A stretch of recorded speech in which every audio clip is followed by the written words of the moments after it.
Well, good morning and welcome to Frankly Speaking here on WYDC TV Big Fox. I'm your host, Frank Acom. We're broadcasting live from the Hesselson studio here on Market Street in Corning. I'm so glad that you've joined us this morning. A little bit later on in the program, we're going to be talking to Raphael Gregorian. He has a performance with his ballet theater, a performance of the Nutcracker coming up at the Clemens Center next Saturday, Saturday, December 7th. So we're going to be talking with him a little bit later on. Also on tomorrow's program, we're going to be talking about Sparkle, which is coming up very soon, and the Crystal City Christmas. Crystal City Christmas. Mouthful there. They have Small Business Saturday coming up this Saturday. Okay. A couple of comments from viewers. First of all, thank you to everybody who's been sending me pictures from their hunting. I've got some really nice pictures of some pretty impressive bucks, so thank you very much. Also, to the viewer, and I understand, I was confused by this at one point as well, and I did some research. The Three Stooges had a ad during their broadcast about the NRA, but it's not the NRA that we think of, the National Rifle Association. It was actually the National Recovery Administration during FDR's terms. That was one of the programs that was offered. So it's not the same thing, but yes, Donald Trump was endorsed by the National Rifle Association. That question was asked, and yes, he was. And if you are a member of the NRA, they will send you endorsements of your local candidates as well. Oh, well, congressional, down to congressional. Okay. Just getting started here, folks. Let's get right to it. You know, we've talked about government overreach. We've talked about how important it is to know who you're voting for locally, because locally can affect your life more so than even the presidential race or the senatorial race or congressional race. And, you know, we've talked about Mayor Henyard out of Illinois, who has been labeled as corrupt, allegedly. But this is one that I know that we talked about a little bit last week. Someone wrote in and mentioned this case, and I don't think we talked about it too in depth, but a Georgia mother of four has been arrested, and she was arrested in front of her children because she allowed her 10-year-old son to walk home alone last month. Well, she's not taking this sitting down. She is using her newfound profile to make the case for free-range parents and their kids everywhere. Can you imagine this, getting arrested for allowing your 10-year-old to walk home by themselves? Brittany Patterson, who's 41, was taken into custody and slapped with child endangerment-related charges by the Fannin County Sheriff's Department on October the 30th. She's been ruthlessly fighting back ever since, including refusing to accept a plea deal. She's not taking this lying down. Patterson appeared on Fox and Friends Weekend with her lawyer to share her experience and her next steps in this crusade for what she calls free-range parenting. Quote, "It's definitely been a little traumatizing. My kids have never seen anything like that or been exposed to anything like that. So really, their first encounter with police or law enforcement is to see them taking their mother out of their home in handcuffs. I think that was pretty traumatizing," she said. Patterson's son, Soren, who was 10 years old at the time, had ventured less than a mile away into the town before Halloween. He did not ask his mother's permission, but Patterson said that she probably would have allowed him to do it even if he had asked. Sheriff's deputies later spotted Soren's wandering through town close to the North Carolina border and called Patterson to let her know where he was. At the time, Patterson was tied up at the doctor's office with one of her other sons. Deputies drove Soren home and returned later that day and arrested Patterson in front of her family. Law enforcement officials have since suggested that they will drop the charges against Patterson if she agrees to put a GPS tracker on her son's phone so she can track him. Is that a little bit of overstepping? Is that really the police's responsibility to demand someone put a GPS tracker on their child's phone. This has not been officially written or verbally offered, Patterson told Fox News Weekend, or Fox and Friends Weekend, excuse me, but only vaguely hinted at. Quote, the irony here, too, is that the next day was Halloween, where kids walk often without their parents, door to door, in the dark, and knock on the doors of strangers. And yet Soren was in the middle of the day, just walking down the street, not a tenth of a mile away, her lawyer said. Her arrest sparked a wider conversation about the government's role and control over parenting and what exactly a free-range household can look like without authorities stepping in. Quote, the reality is, as parents, we should have that autonomy, whether we want to wrap our kids in bubble wrap or whether we want to give our kids a little more freedom and autonomy. It should be our decision as parents and not the decision of some government authority who doesn't even know our kids or know our family. So that's just an update. Again, we talk about the importance of knowing the local rules, the local... Sorry, I got a lot of noises going on here in the background. We also have another story that kind of ties in with this government overreach. We talk about in New York State and the government control. In New York State, we have actually a couple of examples of that. But listen to this, just something to keep in mind. Maybe we should be looking at this in New York State. Rural counties in California and Illinois are pushing to secede from blue states to separate from liberal-run cities after Trump's win. They've had enough of movement in some rural counties across deep blue states such as Illinois and California to split off and form new states appears to be gaining some steam in the wake of the November 5th election.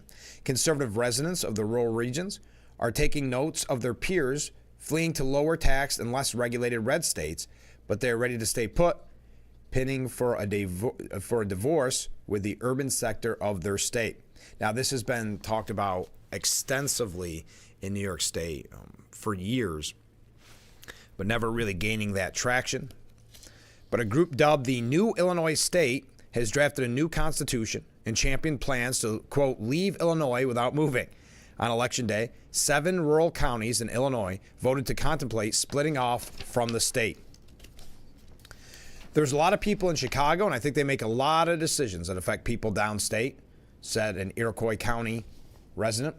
It's just sending a message that, hey, you know, there's people that would like to be part of the conversation and often aren't. In Iroquois County, about 73% of voters back the idea of banding together with other counties in Illinois, except Cook County, which encompasses Chicago, and forming a new state. Chicago is home to about 40% of Illinois' population. While this resident doesn't anticipate a separation soon, some backers of a rural divorce think that an opening will come. Quote, we always believed that our best opportunity to negotiate our way out of Illinois was when Illinois was approaching the financial cliff. It's been on a path toward it for years, said G.H. Merritt, who chairs New Illinois State. Out in California, a similar movement has taken root. The New California State organization hopes to splinter off the counties outside the Bay Area, Sacramento, and Los Angeles. Paul Preston bashed the Golden State to the New York Post as, quote, one-party communist state, and technically they have seceded from the Union already. But his and other like-minded movements face an uphill battle. To win statehood, they would need the green light from state legislatures, difficult to lock down from the state where they'd like to splinter off. Hawaii was the last state formally added to the U.S. There have been efforts by Puerto Rico and Washington, D.C. to attain statehood, but none of them have garnered much steam. So just kind of an update, and maybe sparking the idea here in New York State. We've talked about it so often of seceding from New York City. And if you look at the inroads made by Donald Trump and Republicans for the last few years, there is a conservative movement in New York State, but again, being drowned out, but not as much as in the past, being drowned out by the city. Speaking of New York, yeah, we're covering a lot this morning. We're going to be going through a lot. Speaking of New York, we have a couple of updates. We're also going to talk about Trump's transition team, Trump's cabinet. I think, if I'm not mistaken, he's pretty much filled every cabinet position. There may be one or two, but I actually think he's completely done. There's a few negative reactions from the media, as should be no surprise, from his cabinet. We're also going to talk a little bit here about some New York issues, but also some Harris topics, a few things, a few updates on Kamala Harris and Joe Biden. All that coming up in just a little bit. And as I mentioned, we're going to be talking with Mr. Gregorian about the upcoming performance of the Nutcracker at the Clemens Center. That's coming up on Saturday, December 7th at 2 p.m. So he'll be on here in a couple more segments. So stay with us. We got to take our first break. This is Frankly Speaking here at WYDC TV. Big Fox will be right back.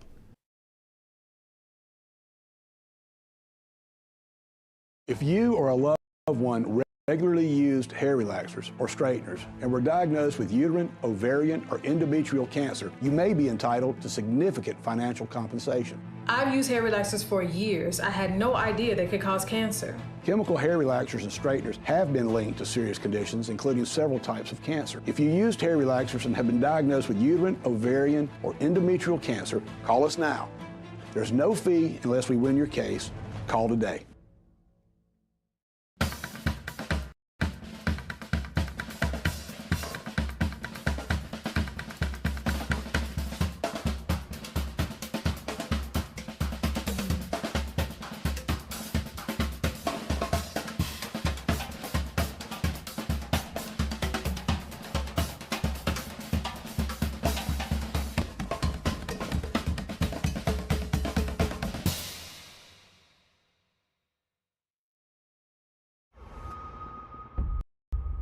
I'm Nancy O'Dell. This is Crime Expose. It's chilling, it's haunting. We knew exactly who it was. Blood stains on her shorts. See you in September.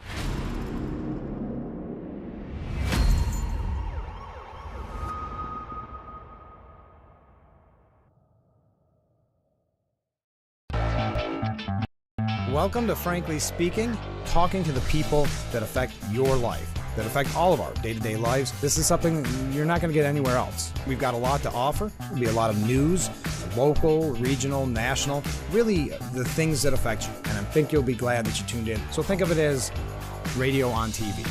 Frankly Speaking, live, 2 hours long, starting at 6 a.m. on WYDC TV Big Fox. This is history making.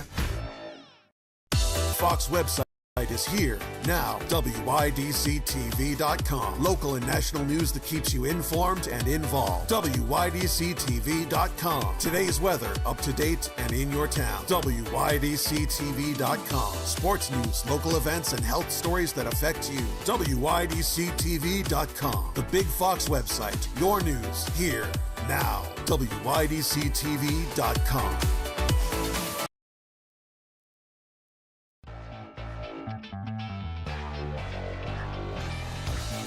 The Frankly Speaking Roof Cam brought to you by Boss Security in Horseheads. Contact Boss Security today for all your business and home security needs. Welcome back to Frankly Speaking as we broadcast live from the Hesselson's studio. So an update on New York and the legalization of marijuana. New York is feeling sky high, according to the New York Post, as sales near $1 billion since the launch of the legal market. That's not to mention all the illegal dealers out there. New York is set to hit the $1 billion mark in cannabis sales since the legal market launched just 2 years ago. These numbers clearly indicate that New York is open for business. There is strong momentum behind the market right now, said the policy director for the state's Office of Cannabis Management. We can talk about them and the job that they're doing.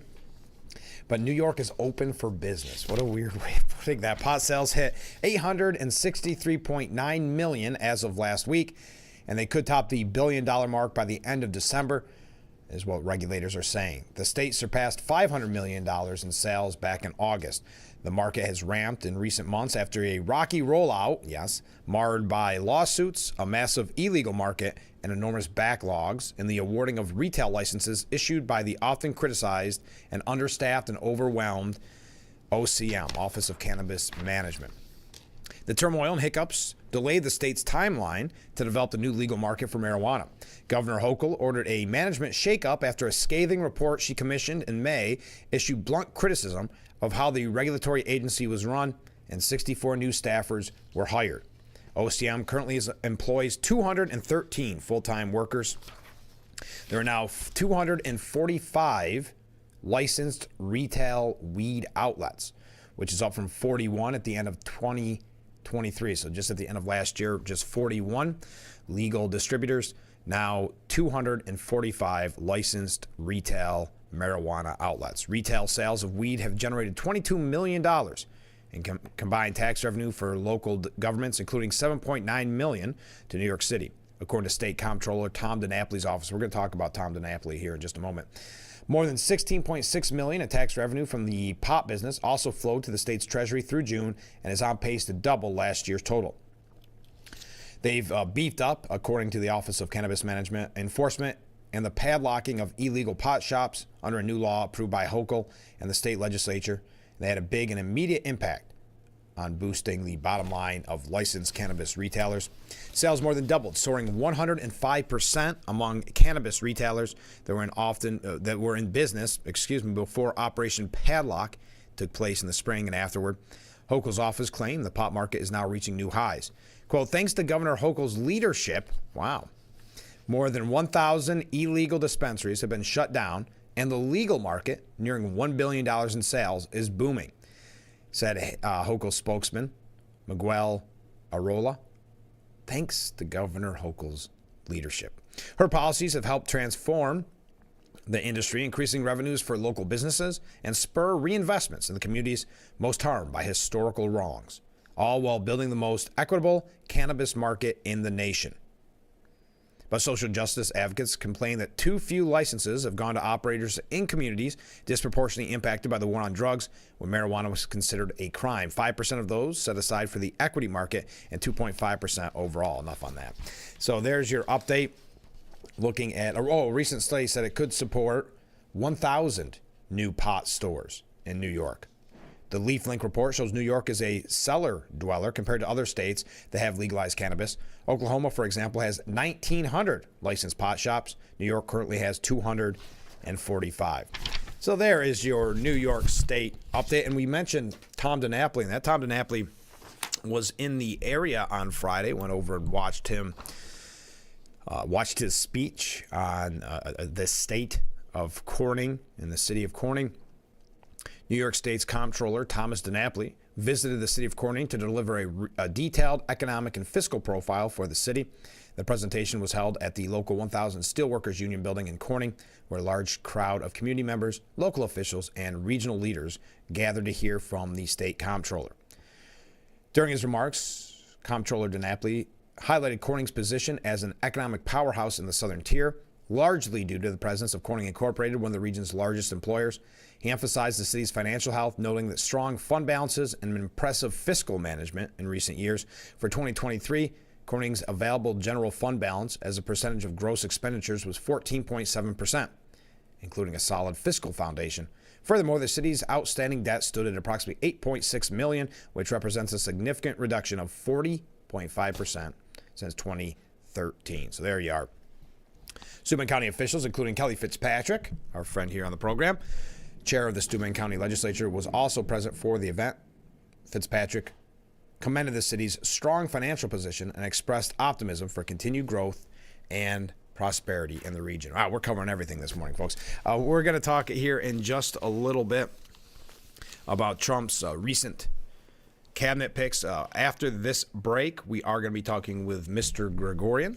He's got the upcoming performance with his ballet theater of the Nutcracker. You may recall I had him on quite some time ago when they were presenting, Cinderella, I believe. So we're going to talk to him here coming up after this break.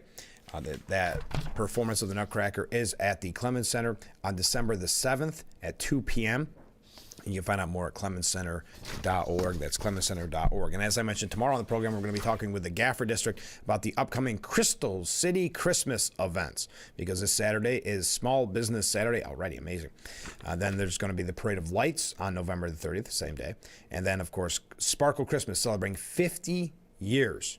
That will be on December 7th as well. So it's a busy couple weeks coming up.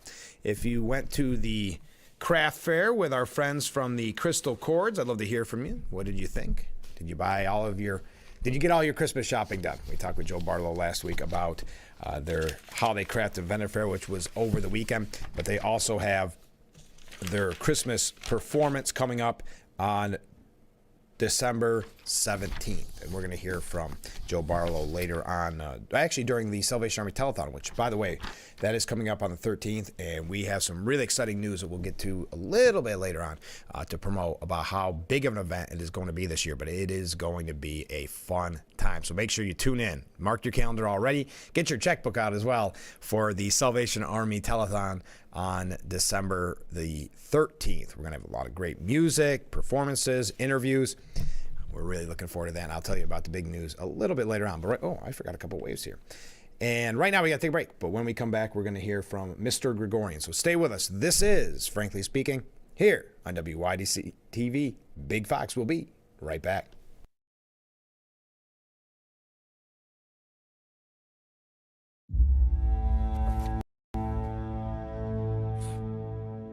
Heather and I had an argument just like any other couple.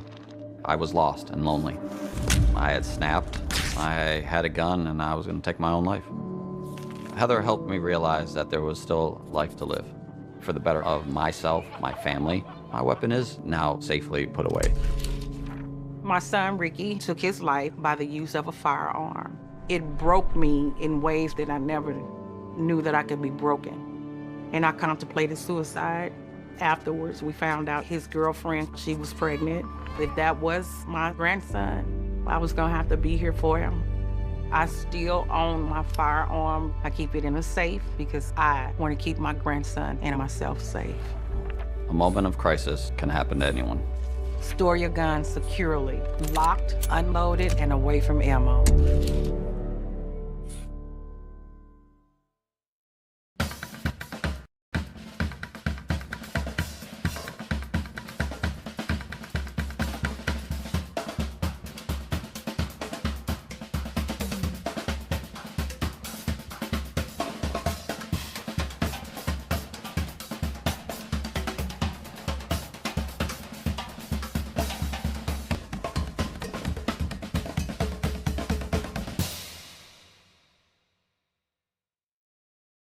Football's newest show breaks down all things NFL. GMFB Overtime. Check out top highlights, player interviews, special guests, and everything in between. 5 days a week. GMFB Overtime. It's football for everyone.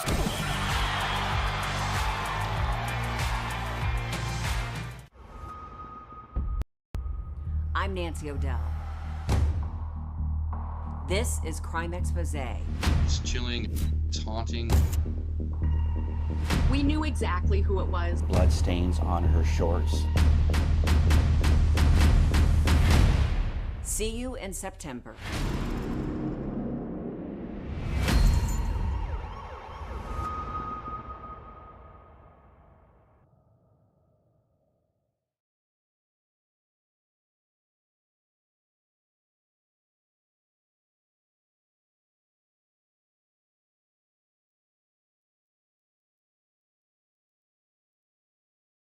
Welcome back to Frankly Speaking here on WYDC TV Big Fox. I'm your host, Frank Aiken. We're broadcasting from the Hesselson studio, and this is the Steuben Senior Services Fund section of our program. And I want to welcome back our guest, Mr. Gregorian. Thanks so much for being on the program. Thank you too. And I know you're very busy right now because you've got the Nutcracker coming up. In your career, how many times do you think you've put on the Nutcracker? Oh, it's hard to say. Many. I already here the 34 years. Oh, wow. Yes. Wow, I was going to ask you your background. How long have you been involved with your ballet theater? How long? Probably almost first year we start to do when I open school, and with advance of parents, and my decision was to do that. And we decided to open, and like I said, our first Nutcracker was with orchestra. Wow, isn't that interesting? How long have you been yourself involved in ballet? Me? Almost entire my life. Really? Really? Is it still exciting for you? Very much. Yeah. Yeah. very much. What's it feel like as you get ready to put on? Because you're going to be at the Clemens Center on Saturday, December 7th, Yes. and at Binghamton at the Forum Theater on the 8th. What does it feel like as you near those dates? Nervous, but good nervous. Yeah. Good nervous, because like I said, first of all, it's almost every year it's many new young people, yes, and it's very joyful, you know. It makes me feel young, first of all, because I'm surrounded many young people, which is not bad to feel young. Right. Yes, and happy children, happy children, because I always say the children little bit miss freedom. Yeah. Now. Yeah. I believe. I remember my generation, we play outside and screaming. Now, unfortunately, in my view, telephone little bit substitute childhood.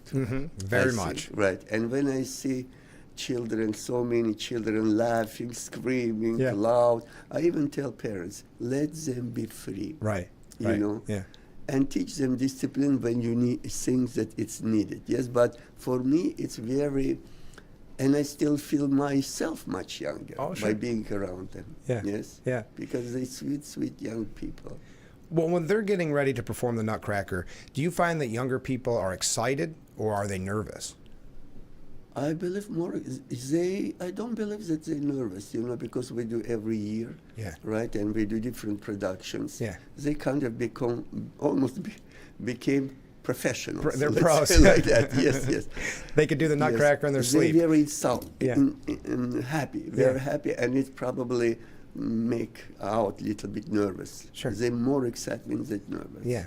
How much work goes into a production? When a student begins, I mean, it's really their whole career is building up to performances like this, correct? But usually we do not start, you know, like a couple months ahead. Okay. No, we start rehearsing in October. Oh, okay. Right, and in November, I mean, close to the show, it's that we try to polish more.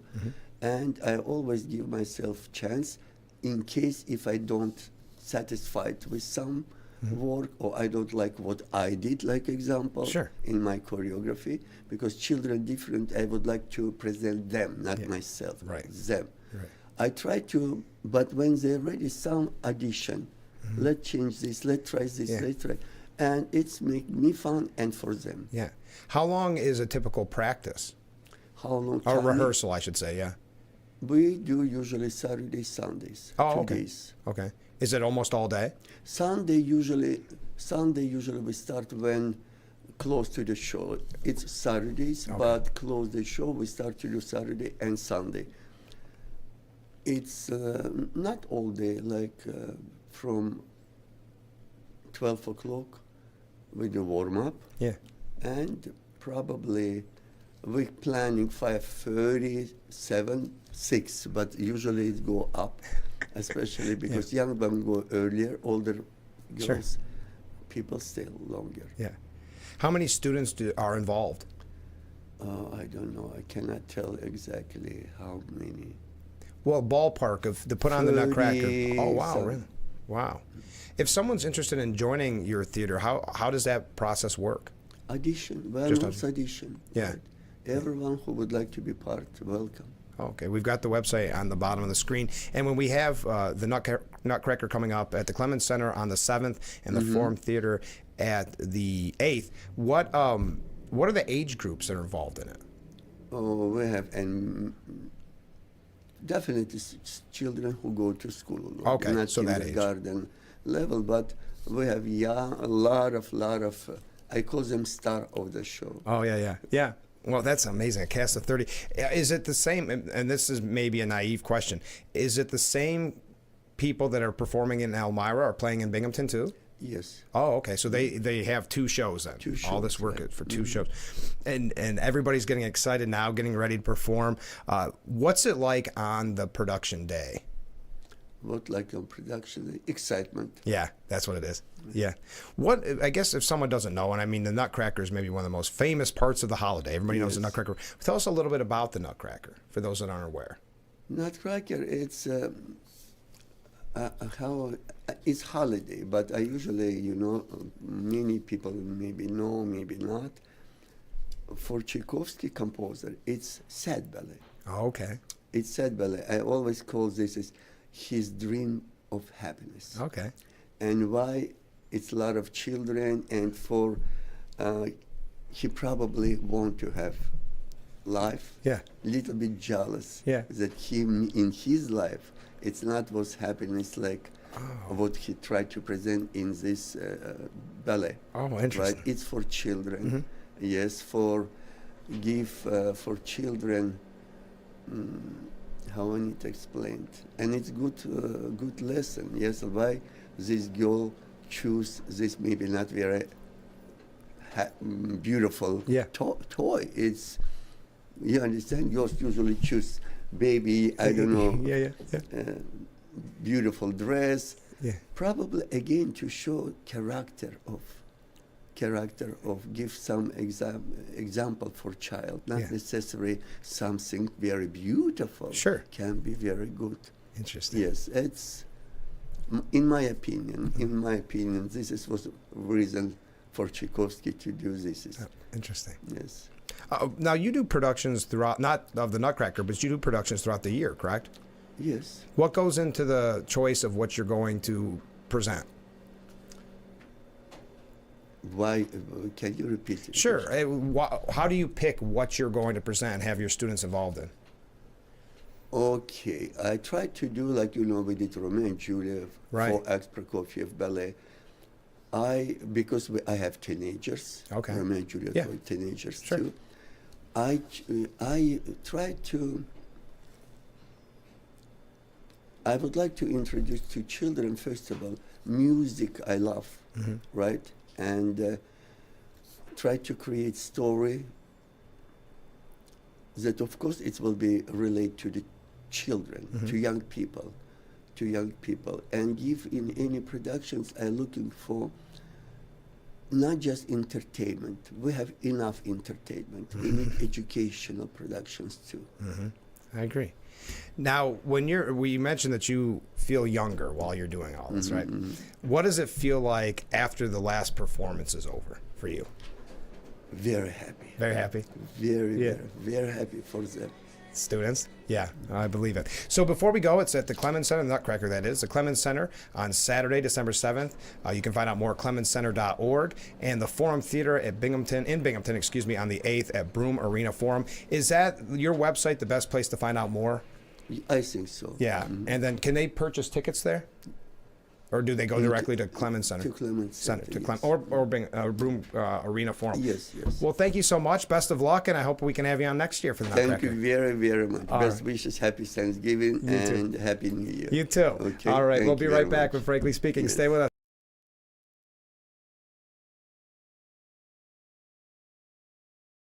If you or a loved one regularly used hair relaxers or straighteners and were diagnosed with uterine, ovarian, or endometrial cancer, you may be entitled to significant financial compensation. I've used hair relaxers for years. I had no idea they could cause cancer. Chemical hair relaxers and straighteners have been linked to serious conditions, including several types of cancer. If you used hair relaxers and have been diagnosed with uterine, ovarian, or endometrial cancer, call us now.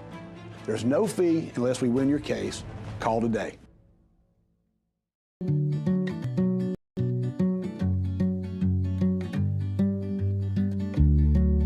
When we have the food we need, we are at our best. We push further. We rise higher. We unlock our full potential. When we are at our best, we have more to offer the world around us.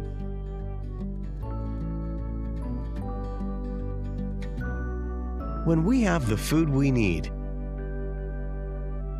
we make our communities stronger. Together, we can help everyone get the food they need to thrive. Join the movement to end hunger at feedingamerica.org/actnow.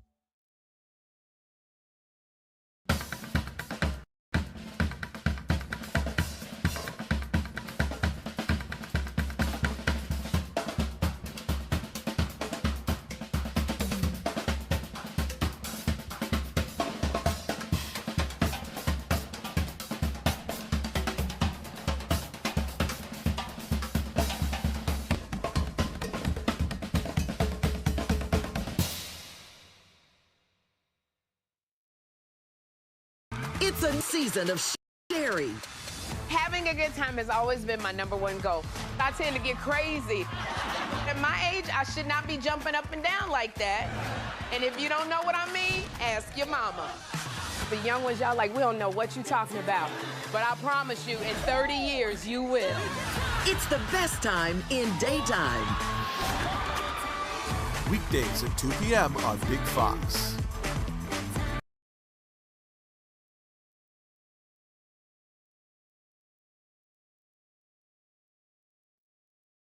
The Frankly Speaking Roof Cam brought to you by Boss Security and Horseheads. Contact Boss Security for all your business and home security needs.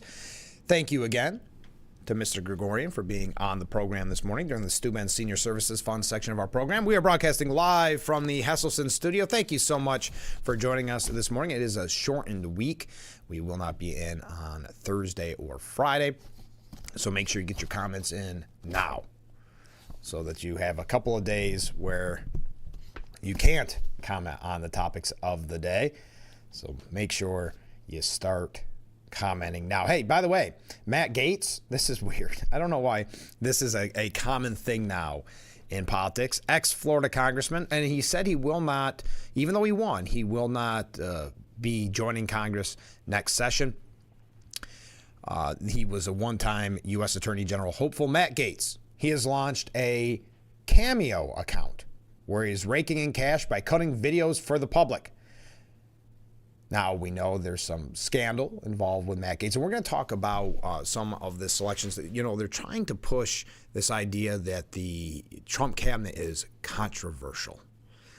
That's the term that they use. Of course, controversial. They also use loyalist. Trump wants loyalists around him. I would think so.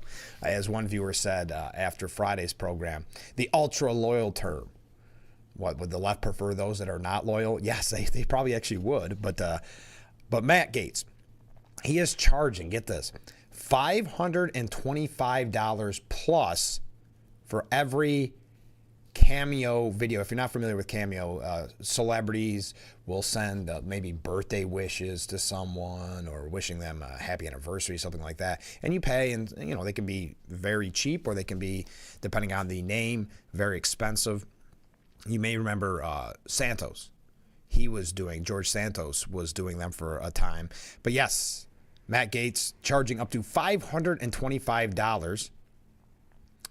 But he does enjoy a 5-star rating on the platform where users can pay for videos from famous celebrities. Quote, now listen, I may not be the Attorney General, the most powerful law enforcement officer in the land for now, he said. We actually got a great one in Pam Bondi. And so I can't order predator strikes on my enemies as much as I would like to for now, he said jokingly, but I can order you to have as much fun as possible. Gaetz later clarified that he was pretty sure attorney generals can't actually order predator drone strikes on their enemies anyway. The Sunshine State Republican, who has denied any wrongdoing in the allegations against him, was initially tapped by Trump to serve as attorney general. You're familiar with all of that. He is now listed as unemployed, but he apparently has been earning at least some of his keep on Cameo. In one clip on the site, Gaetz wished happy holidays to someone named Lisa, presumably for a price. I know you were bummed out when the news broke that I wouldn't be the Attorney General. Also say hello to your mother, Carol, for me. Oh, that's nice. There you go. So Matt Gaetz, for those that were worried, he's doing just fine. Oh, by the way, did you see that The View, we've been talking about the media so often here on Frankly Speaking, but the host of ABC's The View were forced to issue 4, quote, legal notes in just one episode regarding comments they made about several of President-elect Donald Trump's cabinet picks. Co-hosts Sonny Hoyston and Joy Behar were forced to issue legal notes after comments made during an episode about allegations surrounding Matt Gaetz. The View co-host also issued a legal note over comments made about former New York Republican Representative George Santos. The legal notes made during the episode came after comments made by co-host Anna Navarro, Sarah Haynes, former Trump administration official Alyssa, Farah, Griffin, Hostin, and Barr. After Barr made a comment about Santos's 23 criminal charges for wire fraud, money laundering, and making fake statements to the House of Representatives, Barr was faced with making a legal note saying, quote, I just got a note. We have to clarify that Santos eventually reached a plea deal after pleading guilty to wire fraud and aggravated identity theft. And then Hoiston saying, I have a legal note. Matt Gaetz has long denied all allegations and has not been charged with any crime. Also, another legal note, Hoiston continued. Pete Hegseth's lawyer said he paid the woman in 2023 to head off the threat of a baseless lawsuit. He has denied any wrongdoing. And then just minutes later, Hoiston revealed that she had another legal note. Quote, I'm sorry, everyone, I have another legal note. Both Trump and Pam Bondi have denied allegations of a quid pro quo, that his past donation played any role in her office's decision to not take legal action against Trump University when she was the Attorney General of Florida. The show is just going to be legal notes and things we're selling, Navarro responded. Hey, by the way, did you see Joe Rogan? Joe Rogan became kind of a very important, you got to take a break, a very important part of this election. Some continue to blame Harris's loss, not on what actually was the cause, but on the fact that she wouldn't go on programs like Rogan. And I had read that 70 million people watched Rogan and Trump, their interview. 70 million. Now, the podcast that Harris attended, for lack of a better word, which was Call Her Daddy, received 8 million views, which still is a very impressive number, 8 million views. But compared to Rogan's, I was shocked. 70 million views. Well, Joe Rogan asked Elon Musk, if Elon Musk buys MSNBC, yes, there are talks that maybe Musk will step in and buy MSNBC, which would be hilarious. Joe Rogan said he'll take Rachel Maddow's job. Now, Rachel Maddow receiving, this was shocking to me. I'm still, I think about it probably too much. Rachel Maddow was making $30 million a year. She had to take a pay cut because MSNBC is struggling. She's now making $25 million a year, and she does a show one day a week. $25 million. And she does a show on Monday. Well, this is what Rogan had to say on his show. If you buy MSNBC, meaning he's talking to Elon Musk, I would like Rachel Maddow's job. I will wear the same outfit and glasses, and I will tell the same lies. Now, Comcast on Wednesday officially announced that it would spin off several NBC Universal cable networks, including MSNBC, in a move that will dramatically shake up the landscape of legacy media, as a liberal cable outlet will no longer be affiliated with NBC News. That means they'll lose their reporters, their commentators. The billionaire captioned the post with his own statement, writing, quote, the most entertaining outcome, especially if ironic, is most likely having fun with the idea of buying the liberal outlet and converting it to a conservative news outlet. Rogan commented on Musk's new post with his offer to replace Maddow on the new MSNBC. He said, deal. Some conservatives found the idea exciting and hilarious. Many saying, please let this happen. Conservative author Jim Hansen commented, can you imagine the freak out level on the left right now?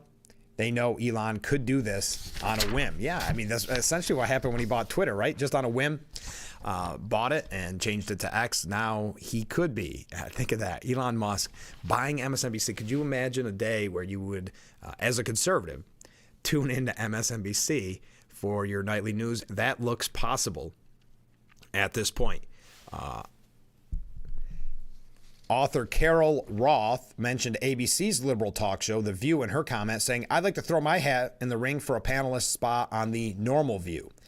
The MSNBC host, whose show, The Rachel Maddow Show, airs on the networks on Monday, recently signed a new contract to stay with the company for the foreseeable future. This comes as the network's ratings have plummeted, including ratings for her show, especially since Trump won earlier this month. I'm not going to go through all the numbers. Musk mused about buying the liberal network in another post on Friday, stating, MSNBC is going up for sale. Should I buy it? I would like to fire Rachel Maddow for fun and then turn it into a channel that reports the top stories from X each day. Citizen reporting on cable news. Musk played with the idea even more on Sunday morning, posting a meme depicting him trying to fight the temptation of buying MSNBC. Oh, that is going to be interesting. Crazy times we're living in. All right, we got to take a short break. No, look at the waves coming in. Thank you. Thank you for joining us. We're going to talk about Kamala Harris's bid for the White House and that $1.5 billion price tag for a failed presidential run. Again, it seems as if the left has not learned the lesson of why they lost, and we're going to talk about that as well. So stay with us. We've got to take a short break. This is Frankly Speaking here on WYDC TV. Big Fox will be right back after this.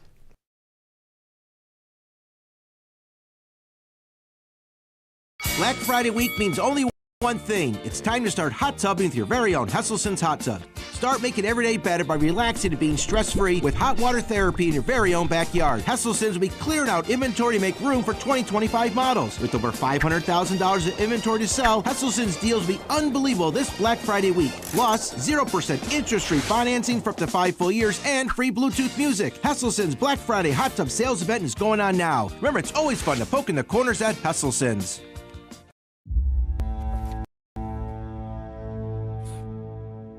Heather and I had an argument just like any other couple. I was lost and lonely. I had snapped. I had a gun and I was going to take my own life. Heather helped me realize that there was still life to live for the better of myself, my family. My weapon is now safely put away. My son, Ricky, took his life by the use of a firearm. It broke me in ways that I never knew that I could be broken. And I contemplated suicide. Afterwards, we found out his girlfriend, she was pregnant. If that was my grandson, I was gonna have to be here for him.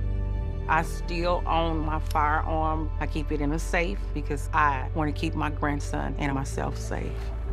A moment of crisis can happen to anyone. Store your gun securely, locked, unloaded, and away from ammo.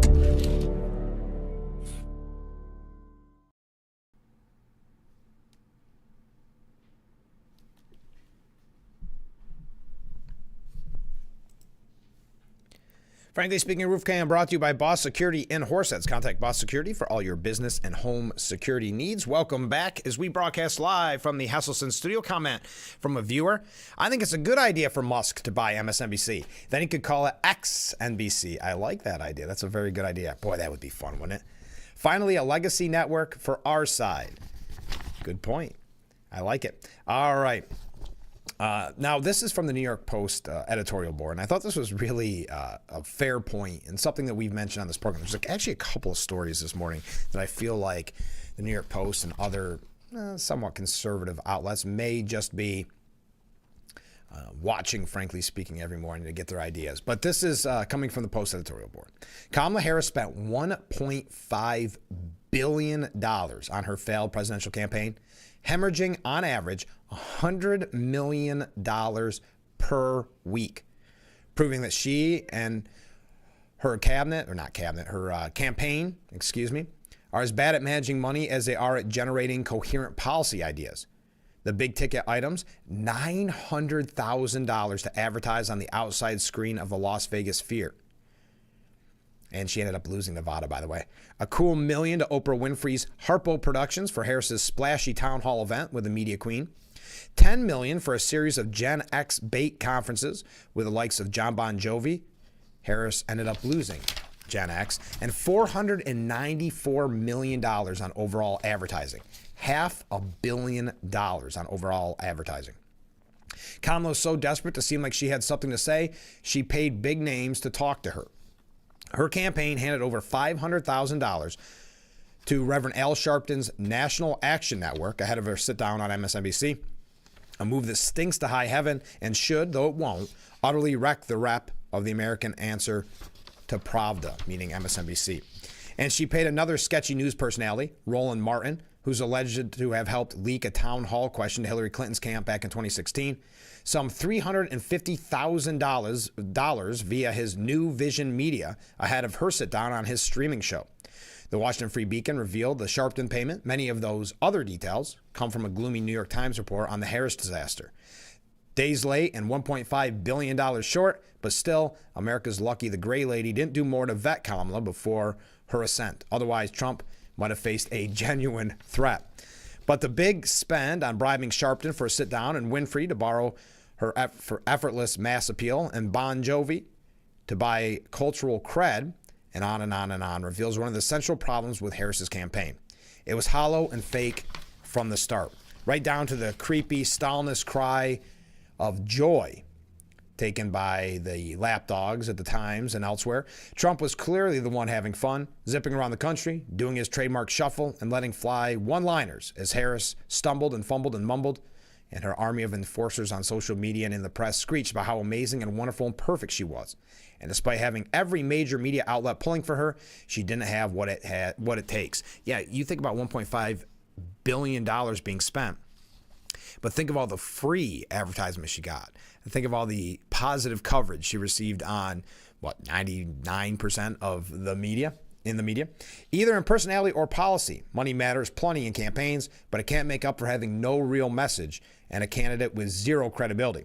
Worse yet, for the Democrat Party's future, it may have taught its donors to think twice before giving a dime to the apparatus that burns cash so incredibly cluelessly. And think of how she would have spent as president and your tax dollars.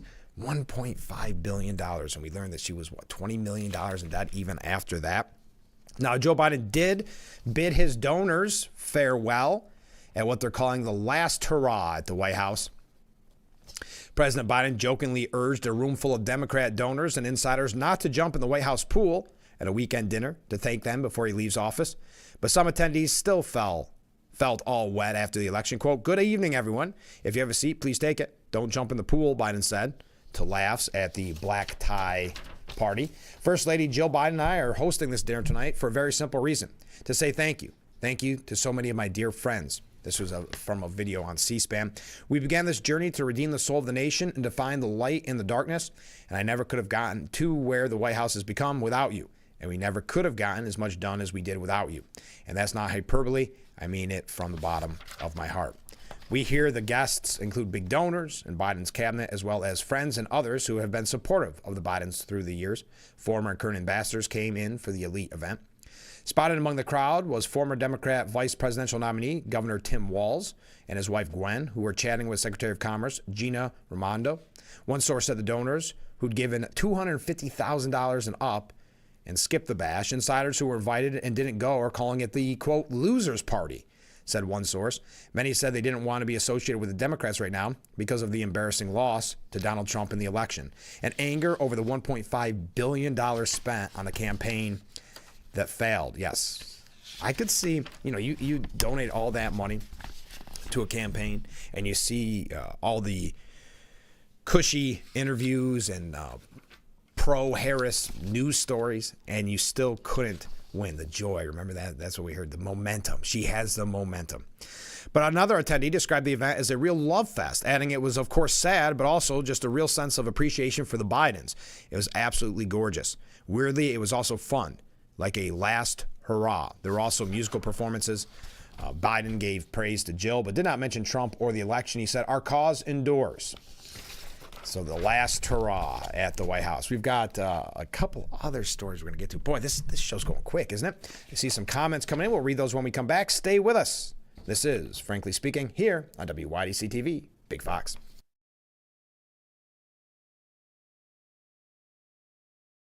Attention, Elmeron may lead to vision loss. If you have suffered vision problems after taking Elmeron to treat bladder pain, call the Hearn Law Firm. Elmeron may be responsible for your vision problems, and you may deserve compensation for your injuries. If you took Elmeron and now have vision problems, call the Hearn Law Firm at 888-308-3866 right now. You could find out if you qualify in less than 2 minutes. Call 888-308-3866 for your free case review. And something with a diamond in it. Diamondback rattlesnake. It's in the name.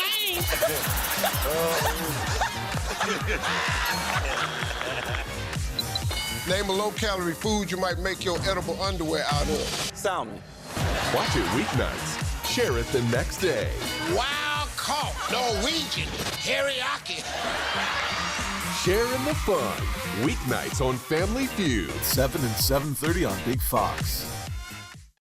Shall Missy face off in Why can't we watch DuckTales? Because we don't learn anything. Book Smarts versus Street Smarts? Is it working? Are you feeling motivated? Very. It's the battle of twins. Life is so confusing. I always hoped it would be easier for me when I grew up. It's gonna be all right. You were faking. Bazinga.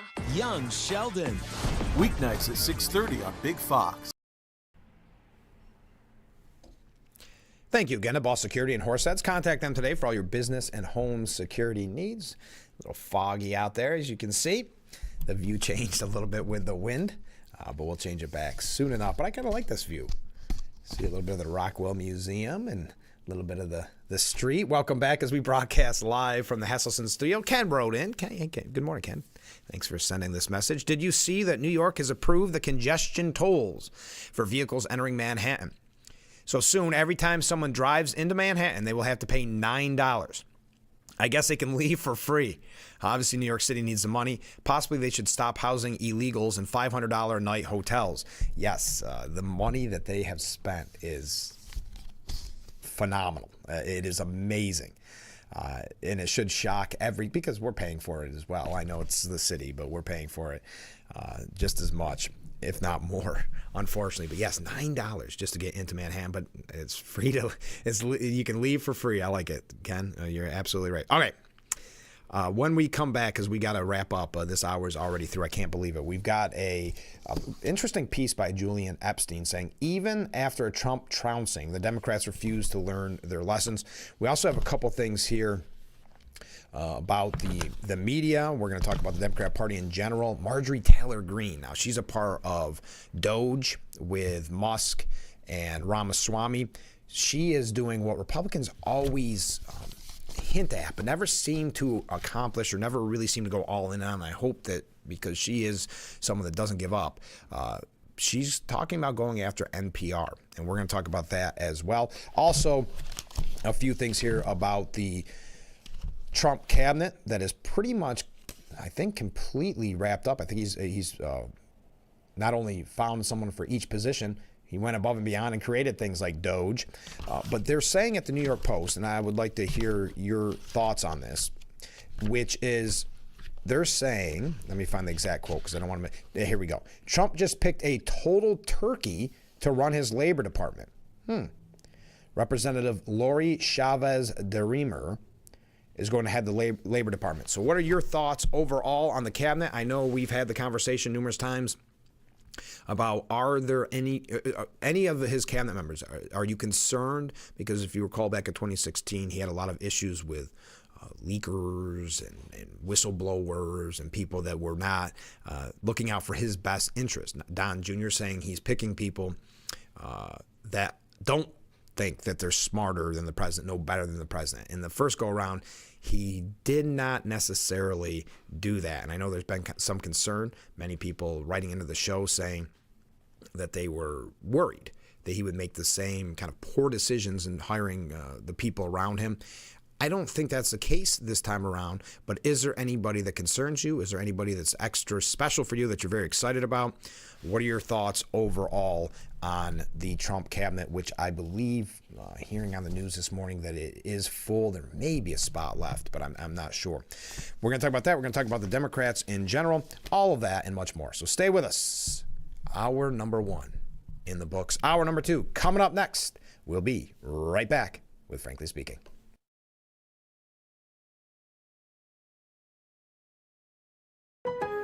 Lowe's knows that holiday list can stretch further than your budget. With My Lowe's Rewards, you get member deals and earn points when you shop, so you can get more and give more too. Join My Lowe's Rewards for free today. Lowe's knows how to help you holiday.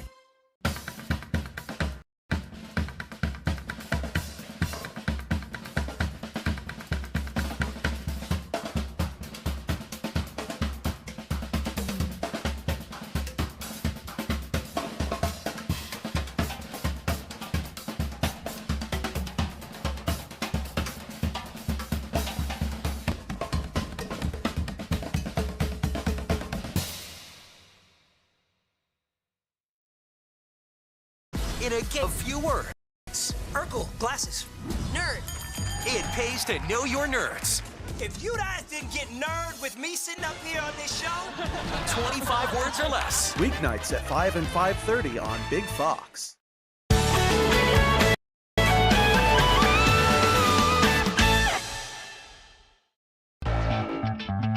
Welcome to Frankly Speaking, talking to the people that affect your life, that affect all of our day-to-day lives. This is something you're not going to get anywhere else. We've got a lot to offer. There'll be a lot of news, local, regional, national, really the things that affect you. And I think you'll be glad that you tuned in. So think of it as radio on TV. Frankly Speaking.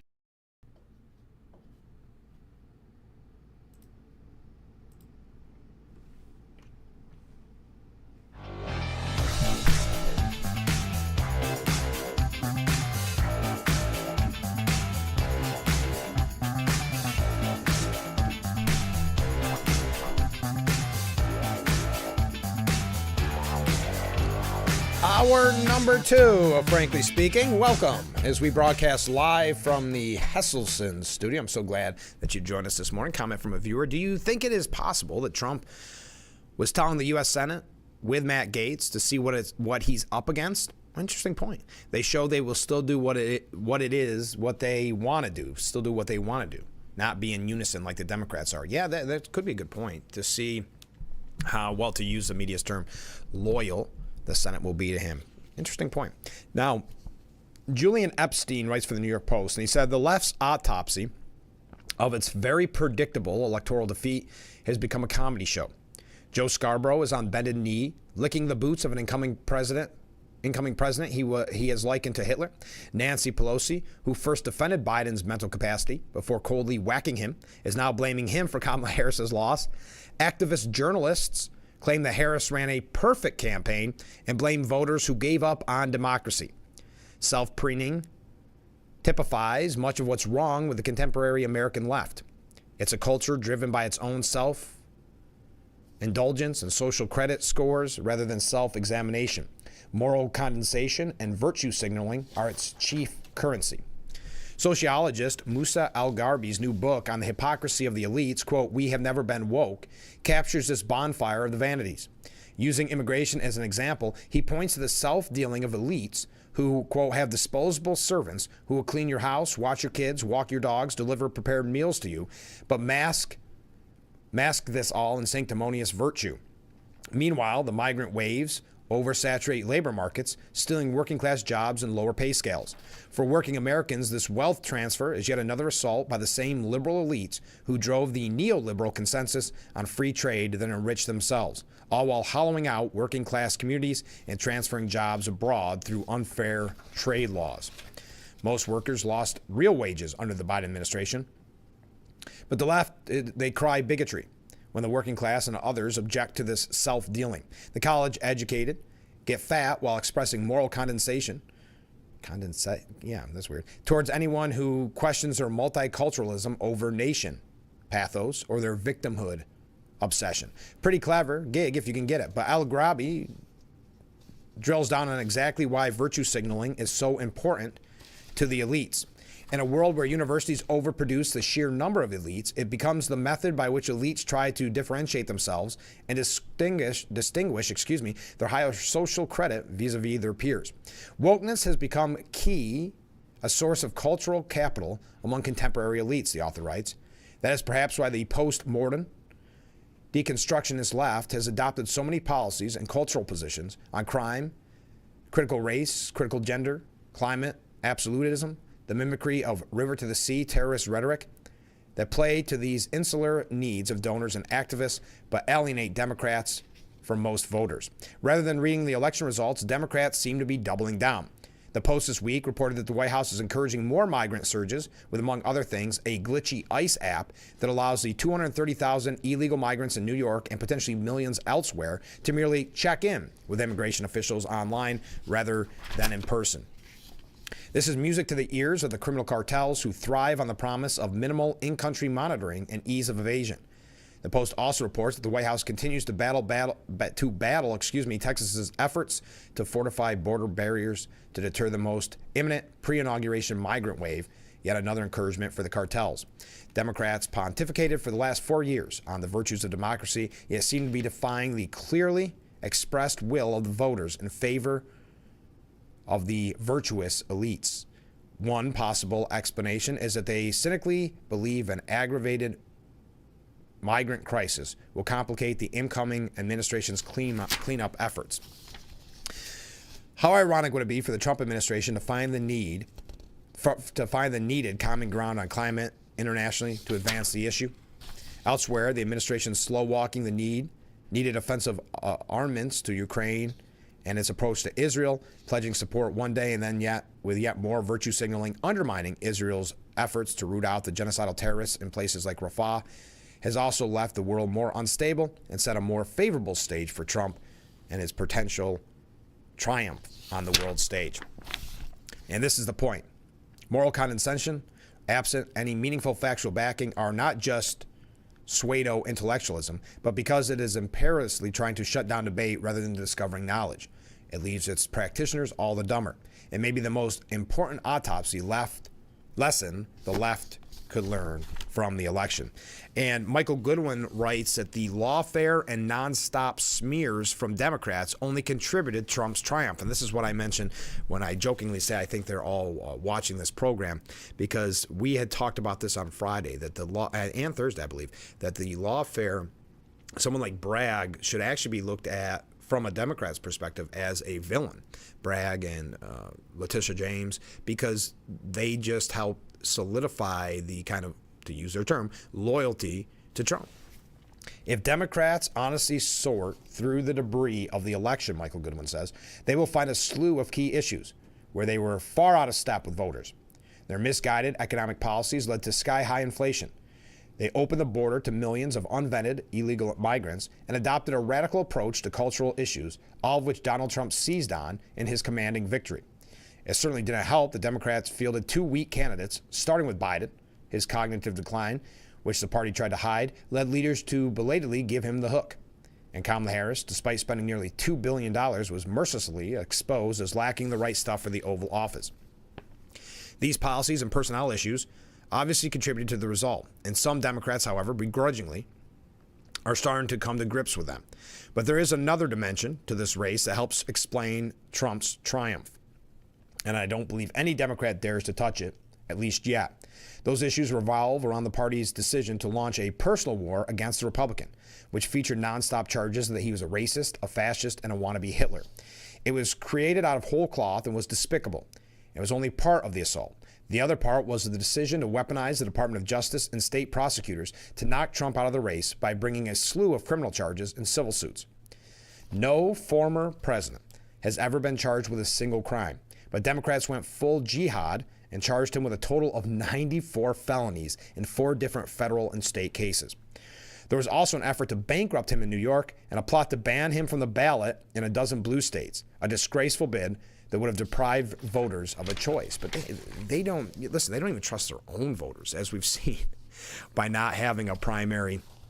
Because think of how many people voted for Joe Biden to be the presidential nominee, and at the end of the day, he was not the presidential nominee because Nancy Pelosi and other Democrat elites decided that, no, we don't care what the voters had to say. Our own party, by the way, we don't care. At the end of the day, it's up to the elites to make that decision. And I think if Democrats would do some honest soul searching, they would start to see, like the Republicans did. The Republicans did this back in 2016, where they said, wait a minute. They keep telling us we have to pick these people because they're more moderate. We've got to pick John McCain, Bob Dole, Mitt Romney, and we keep losing and we keep losing. Well, let's go for something different. And that was, of course, Donald Trump. And I think the straw that broke the camel's back is when the mainstream media and people like Bill Kristol were saying that the only chance we have to win as Republicans is if we nominate Jeb Bush. And Republican voters had had enough. Now, will Democrats have that same reaction where they say, wait a minute, the elites keep telling us it's got to be Hillary, even though Bernie Sanders was hugely popular. Well, it's got to be Hillary, or it's got to be Biden, or it's got to be Harris. I mean, at what point do you say enough? You keep demanding who, or picking who you want, and we keep losing. But continuing, excuse me, my tongue twisted on this Monday morning. Displaying not an iota of shame, the activist Democrats carried out these unprecedented assaults, routinely accusing Trump of being a threat to democracy. It is one of the greatest cons of all time. Still, there's a lesson in defeat if the Democrats have the courage and decency to learn it. Although it is fair to say that Trump won despite this unprecedented raft of dirty tricks, it is more accurate to say that he won because of them. Polling showed that each new indictment boosted his support as the attempt to destroy him with flimsy charges backfired. You remember at one point he was even saying, I'm one charge away from being in the White House. Well, he hit that. His conviction is the only criminal case to come to trial. The Manhattan bookkeeping saga was such an erroneous miscarriage of justice that many legal experts, including some who intensely dislike Trump, said the case should not have been brought. I agree and hope the judge overseeing it, acting Manhattan Supreme Court Justice Juan Merkin, finally gets the point and dismisses the case before Trump takes office. To leave it hanging over Trump for the next 4 years would be the height of injustice, demean the presidency, and bring further shame to New York's politicized courts. Although there is no evidence, leading Democrats are ready to admit the effort to otherize Trump was a main reason for defeat, there's a noteworthy change. All the claims that Trump would be the next Hitler have suddenly vanished. The outrageous charge, including from Biden, that a Trump victory would mark the last election in American history is no longer mentioned. Armageddon apparently has been postponed. Take former chairman of the Joint Chief of Staff, General Mark Milley, who insisted that Trump is fascist to the core and the most dangerous person in the country. But last week, Milley was singing a very different tune, declaring America is going to be okay. There's a lot of waves out there, Milley continued, but this is a big, strong country, 380 million people, great institutions, great people, great workforce, and a great younger cohort of people that are going to protect America. Biden himself has come a long way. Before the 2022 midterm, he set the stage for the party's scare tactics at a Independence Hall in Philadelphia, where he called Trump and his supporters a threat to our country, who represent an extremism that threatens the very foundation of our republic. Yet 2 days after the presidential election, Biden admitted that the American experiment endures and we're going to be okay. He invited Trump to the White House where, before the assembled press, he smiled, stuck out his hand and said, "Welcome back." Perhaps we'll hear a similar climb down from retired General John Kelly, the Trump-hating former chief of staff who tried to become the October surprise by telling the Atlantic magazine that Trump said, quote, "I need the kind of generals that Hitler had," and that Trump fits the general definition of fascist. Harris, searching for a political kill shot, seized on Kelly's claim to declare that voters don't want a president of the United States that admires dictators and is a fascist. Will Harris recant when or if she returns to the White House from a vacation in Hawaii? We're going to talk about that in a little bit as well. Kelly's claim gave the media a week of feverish headlines and a chance to pretend they were engaged in serious inquiry about how bad a second Trump term would be. What is fascism? And why does Harris say Trump is a fascist? Asked the biased Associated Press, being careful to use the word as many times as possible. None of it worked, and reference to Hitler and fascism also have disappeared from the media. As we know, Joe Scarborough and Mika Brzezinski even meeting with the person that they called essentially a wannabe Hitler. The question answers itself. Scarborough and his ilk never actually believed what they were saying. It was all just a talking point, one aimed at covering up the deficiencies of Biden and Harris. Even allowing the politics ain't beanbag, what the Democrats and the propaganda media did had serious consequences. Those who made the comparison to Hitler and Nazism bear responsibility for the spate of assassination attempts and plots against Trump. Recall that just days before the Pennsylvania attempt, where the former president was wounded, Biden said it's time to put Trump in a bullseye. After the attempt, Biden said he shouldn't have said it. But what about the lawfare assault, which was cheered by Democrats and most in the media? Did they believe any of it? Not for a minute. Beyond being justified on policy grounds, Trump's victory is the right outcome for anyone who values fair play and respect for American history. He heroically fought a corrupt empire, and voters rewarded him for it.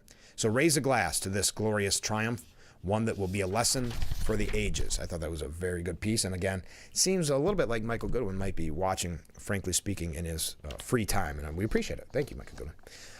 CNN's Abby Phillips says Democrats have a bigger problem than just wokeness. We're going to talk about that in just a little bit. A few more things about Democrats. We're going to get to Trump's cabinet. It is completely, the way I understand it now, he is completely filled up in the cabinet. Everybody, every spot filled.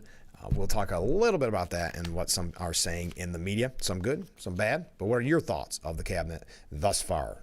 Let's take that break. We'll be right back with Frankly Speaking here on WYDC TV. Big Fox, stay with us.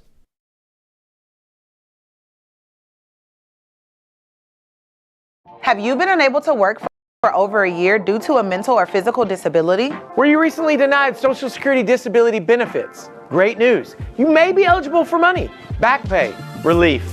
If you've been pre-qualified and diagnosed with a recognized condition that prohibits you from working, our lawyers can file a claim to get your disability benefit. Call us today and find out more. Call now, 844-617-0440. Black Friday week means only one thing. It's time to start hot tubbing with your very own Hesselson's Hot Tub. Start making every day better by relaxing and being stress-free with hot water therapy in your very own backyard. Hesselson's will be clearing out inventory to make room for 2025 models. With over $500,000 in inventory to sell, Hesselson's deals will be unbelievable this Black Friday week. Plus, 0% interest-free financing for up to 5 full years and free Bluetooth music. Hesselson's Black Friday Hot Tub sales event is going on now. Remember, it's always fun to poke in the corners at Hesselson's. Oh, better tasting is better for the planet. That's great, sir. Can I take your order? Oh, number 3. At Culligan, we get that most people don't think about water like we do, and that's okay. You see, when we install our drinking water and softening systems, we're thinking about filtering contaminants and the minerals that make water hard. So you can just think about softer, cleaner, better tasting water. At Culligan, we think about your water, so you don't have to. Call today to schedule your free water test.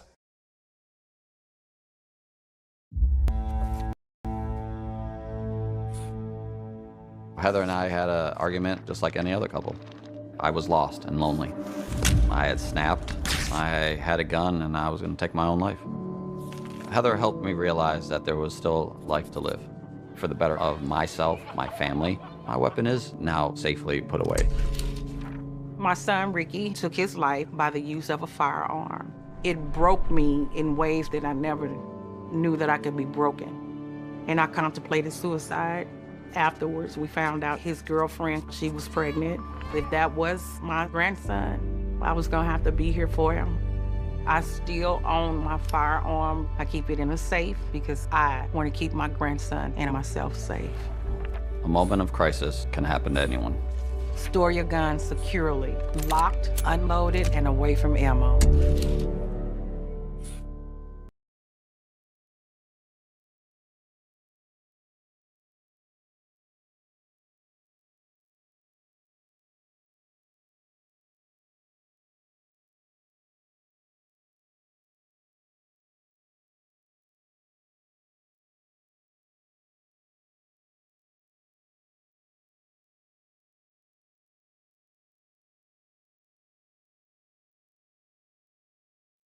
The Frankly Speaking Roof Cam brought to you by Boss Security in Horseheads. Contact Boss Security for all your business and home security needs. We are back with Frankly Speaking, broadcasting live from the Hesselson studio. Thank you for all the waves coming in.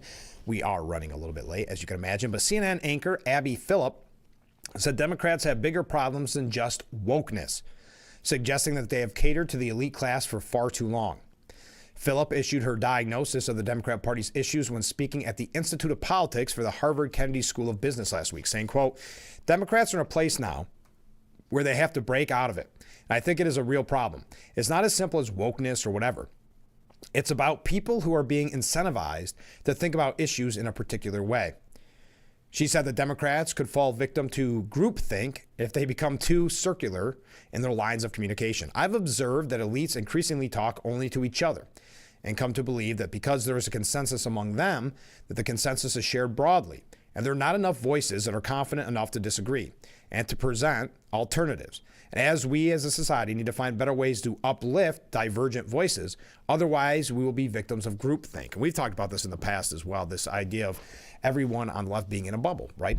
Specifically in the media, where the media, you'll hear things like, everybody I know voted for Harris. How could this happen? Those in the media surrounded by people that think the same way that they do. And that's why people did, before the election, tune into MSNBC until they lost all credibility in the eyes of the left with shows like Joe Scarborough meeting with Donald Trump for ratings reasons. They lost all credibility to the left. I mean, I don't believe they had much credibility to begin with, but the left losing faith in MSNBC, their ratings plummeting. But one of the reasons why people tuned in, and it had great ratings on election night, because you want your worldview to be confirmed, right? And that's the problem. She uses the term groupthink, but that is the problem that the left is dealing with. There needs to be more courage among people to speak out and to voice diverging opinion. Otherwise, I think it's a real issue. And it's not just the Ivy League. I think it's elitism in general. Democrats ought to stop whining about social movements, which are a fact of political life. They also ought to stop implying that movements and subcultures possess power that they don't, while ignoring how wealthy donors shape the party's economic agenda.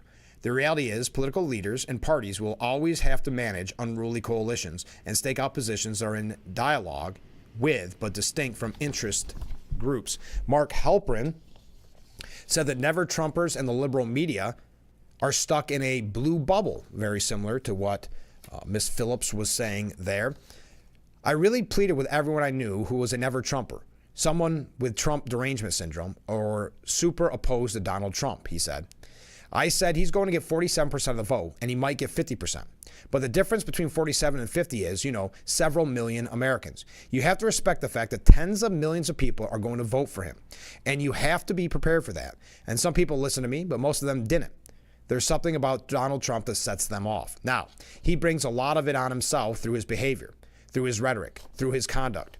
But it goes beyond that. And of course, it's particularly exasperated by what I call the dominant media, which creates this fantasy world of Joe Biden doesn't have an acuity problem.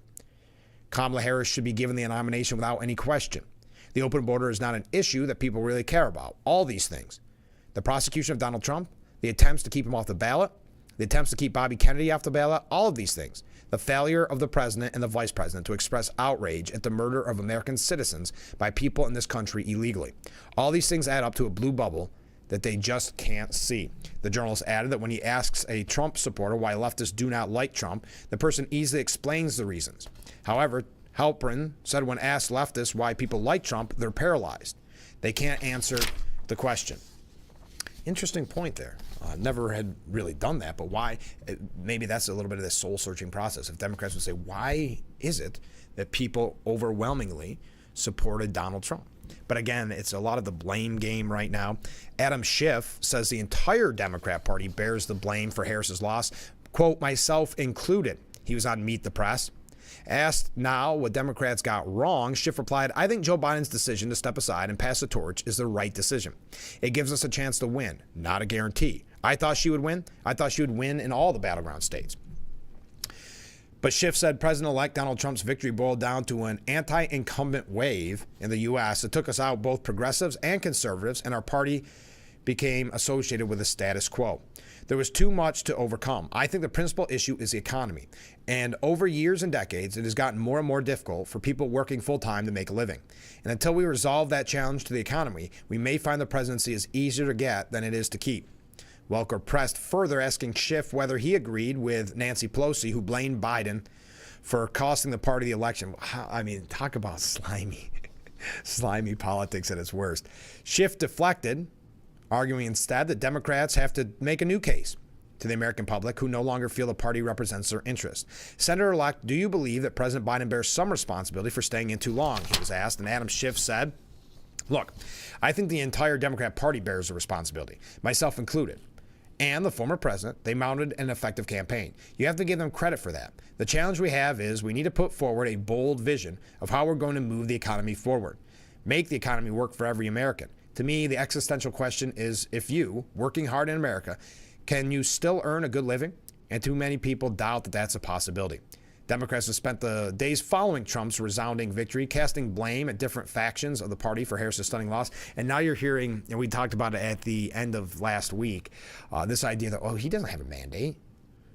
Hakeem Jeffries was saying it. Joy Behar saying it. He doesn't have a mandate. He doesn't have some type of extra power because he won. I mean, keep in mind, he won not only the White House, the Republicans won the House and the Senate, and that's not a mandate. Oh, and by the way, just for good measure, winning the popular vote, which is really unheard of in recent memory for a Republican. Not since, I think, 2004, so 20 years ago, when that was the last time a Republican won the popular vote. Now, Harris currently is on vacation in Hawaii after the election loss. She is vacationing with Second Gentleman Doug Emhoff. Harris arrived in Hawaii on Tuesday for what is expected to be a week-long trip, a break from the rigorous campaign schedule she kept over the last couple of months, but also from her duties as vice president, where she retains her tie-breaking vote as president of the Senate during the last few months of Biden's administration. The timing of the vice president's trip has generated questions, with some noting that many DNC staffers are uncertain about their futures, while others have been surprised by sudden layoffs. White House Press Secretary Karine Jean-Pierre defended the Harris vacation during a Thursday briefing. The vice president has taken time off to go spend with her family.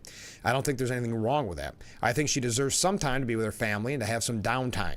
She has worked very hard for the last 4 years, and her taking a couple days with her family, good for her, good for her.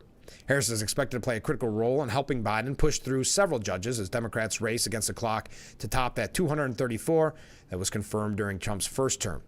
With the Democrats holding such a slim majority in the upper chamber, Harris broke the record last year for casting decisive votes of any vice president in history, with Democrats expecting to lean on the vice president once again in the coming weeks.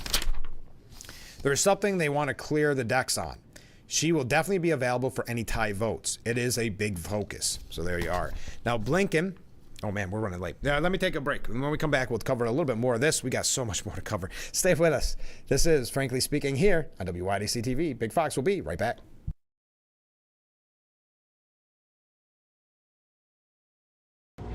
It's hard to explain what this feels like. Moving piles of earth, towing up to 4,000 pounds, cutting millions of blades of grass.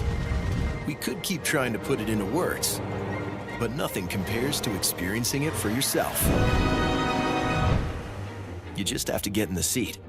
It's the Black Friday sales event at Lindsay Equipment. Get 0% financing for 60 months on in-stock gators, zero-turn mowers, and compact tractors. I'm Mary Crawford. I've lived here for 70 years, but I do fine right here in my house, and I want to be here as long as I can be. And I feel comfortable knowing that if something happened to me, someone would know because of the cameras that are installed in various spots in my home. That has been a wonderful gift to me, to be able to have that security and that support from Full Circle America, and that's what it's all about.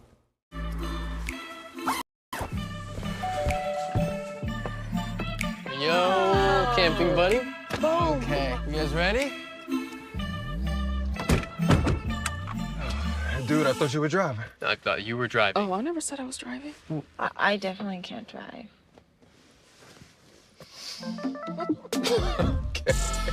If you're high, just don't drive. It's illegal everywhere. If you feel different, you drive different.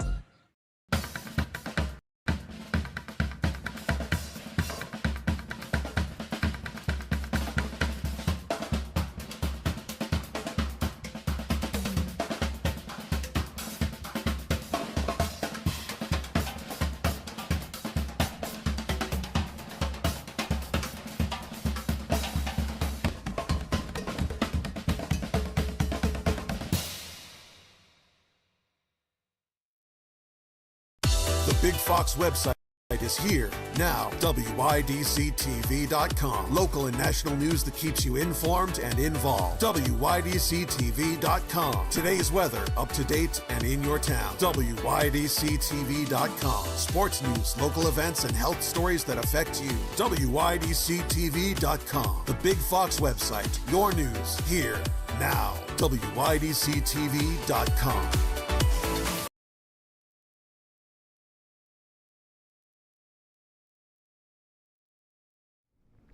The Frankly Speaking Roof Cam brought to you by Boss Security in Horseheads. Contact Boss Security for all your business and home security needs. We are broadcasting live from the Hesselson studio. A comment from Ken. The article I read epitomizes the incompetency and idiocy of the New York State Democrats currently in power. Earlier this year, they passed the Advanced Clean Truck Act, which, unless they delay it, will go into effect on January 1st, 2025. Just a little over a month away.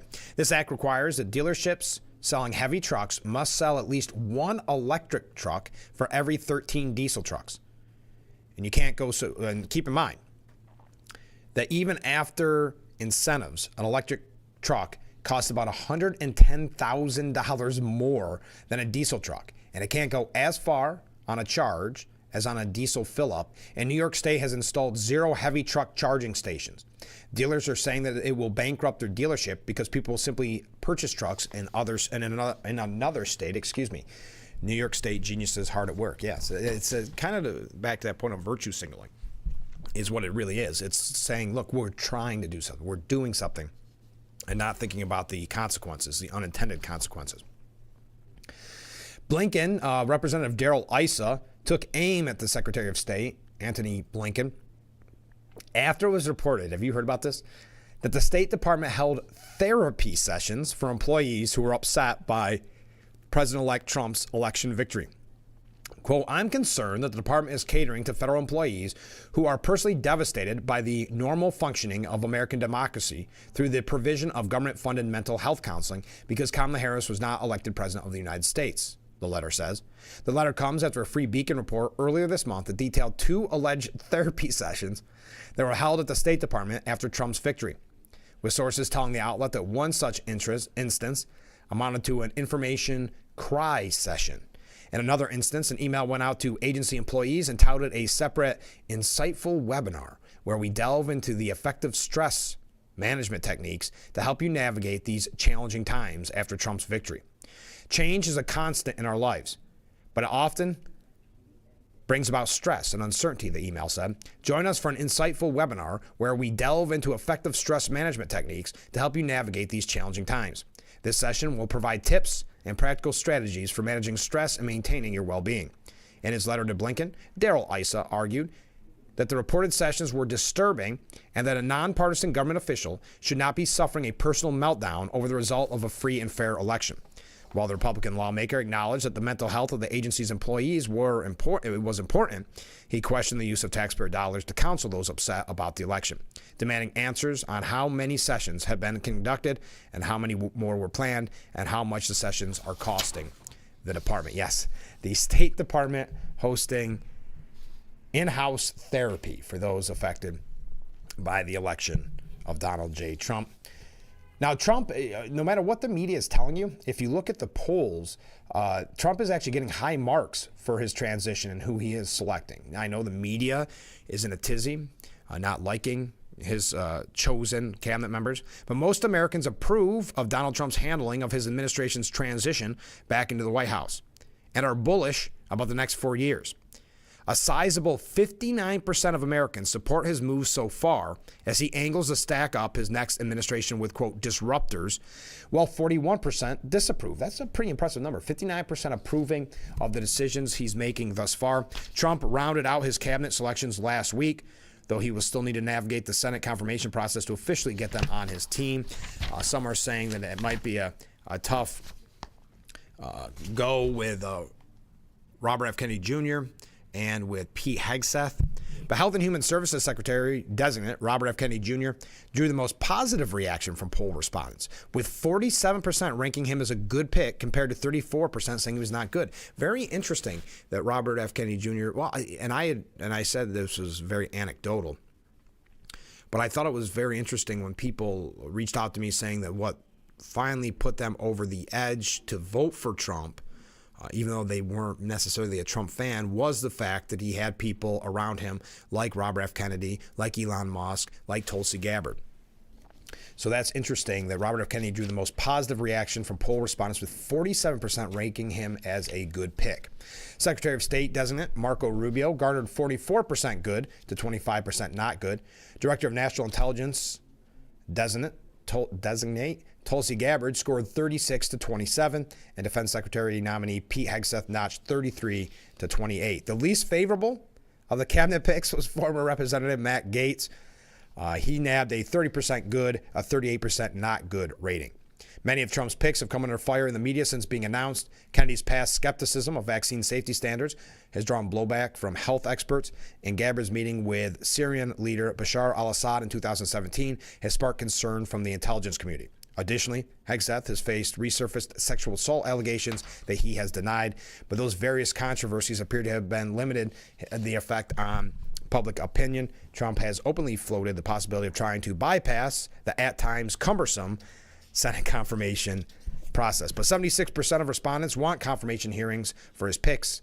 More than half, 55% of even Republicans said they want the hearings as well. All right, we got to take a short break. I see we've got some comments coming in. We'll get to those. When we come back, we are going to talk about Marjorie Taylor Greene. She's targeting NPR's budget. It's very interesting when you look at public radio or public television, how much money that they get from you and me, and we know that there is a clear bias. If you've listened for even a few moments, you'll see the bias. You'll hear the bias on NPR, and on PBS you'll see it as well. So we're going to talk about what Marjorie Taylor Greene has to say about NPR now that she's a part of Musk's and Ramaswamy's Doge group. We're also going to talk a little bit about some of Trump's picks here. As I mentioned earlier, the New York Post editorial board believes that Trump's pick in the Labor Department was, as they call it, a total turkey. What is your thoughts? And we'll also talk a little bit about the media's reaction to some of Trump's picks. That's when we come back. Stay with us. This is Frankly Speaking here on WYDC TV. Big Fox will be right back.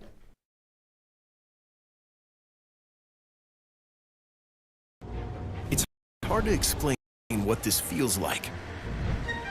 Moving piles of earth, towing up to 4,000 pounds, cutting millions of blades of grass. We could keep trying to put it into words, but nothing compares to experiencing it for yourself. You just have to get in the seat. It's the Black Friday sales event at Lindsay Equipment. Get 0% financing for 60 months on in-stock gators, zero-turn mowers, and compact tractors. I'm Mary Offord. I've lived here for 70 years, but I do fine right here in my house, and I want to be here as long as I can be. And I feel comfortable knowing that if something happened to me, someone would know because of the cameras that are installed in various spots in my home. That has been a wonderful gift to me to be able to have that security and that support from Full Circle America, and that's what it's all about.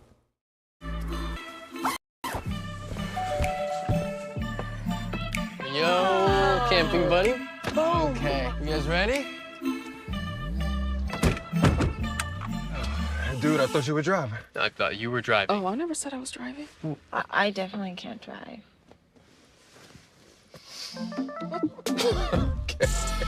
If you're high, just don't drive. It's illegal everywhere. If you feel different, you drive different.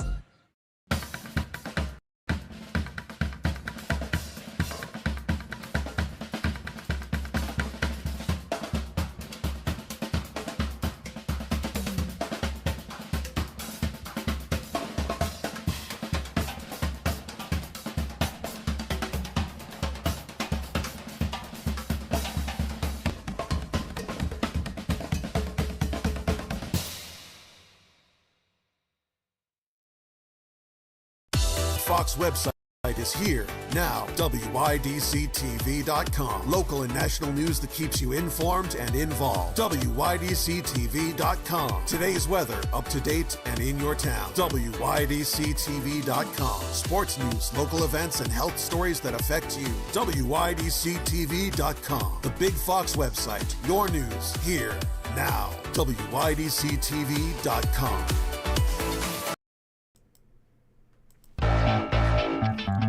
Thank you again to Boss Security in Horseheads.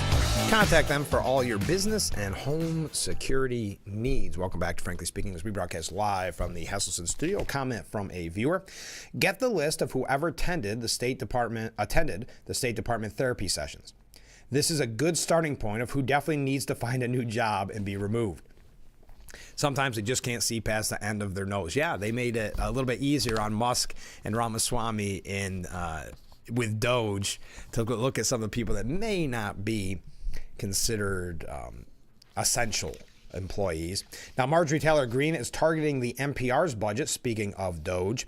Firebrand, Representative Marjorie Taylor Greene, has wasted no time breaking out the red pen as she gears up to head a new House subcommittee dedicated to finding and eradicating wasteful spending, and is already rattling her saber at liberal tote bag dispensing National Public Radio.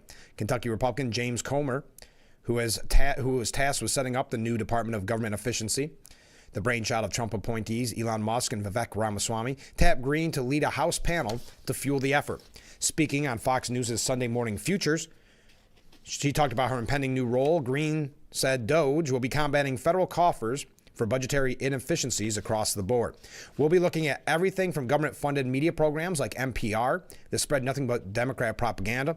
We'll be going into grant programs that fund things like toilets in Africa and elsewhere.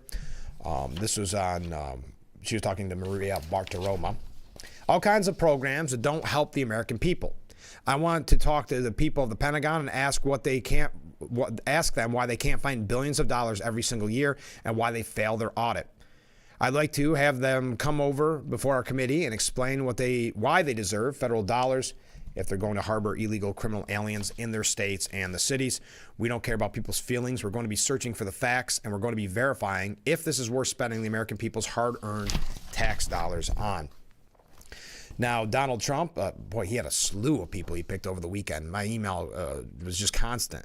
He nominated Scott Turner from Texas as the Secretary of the United States Department of Housing and Urban Development. Scott is an NFL veteran who, during Trump's first term, served as the first executive director of the White House Opportunity and Revitalization Council, helping to lead an unprecedented effort that transformed our country's most distressed communities. Those efforts, working together with former HUD Secretary Ben Carson, were maximized by Scott's guidance in overseeing 16 federal agencies which implemented more than 200 policy actions furthering economic development. Under Scott's leadership, Opportunity Zones received about $50 billion in private investments.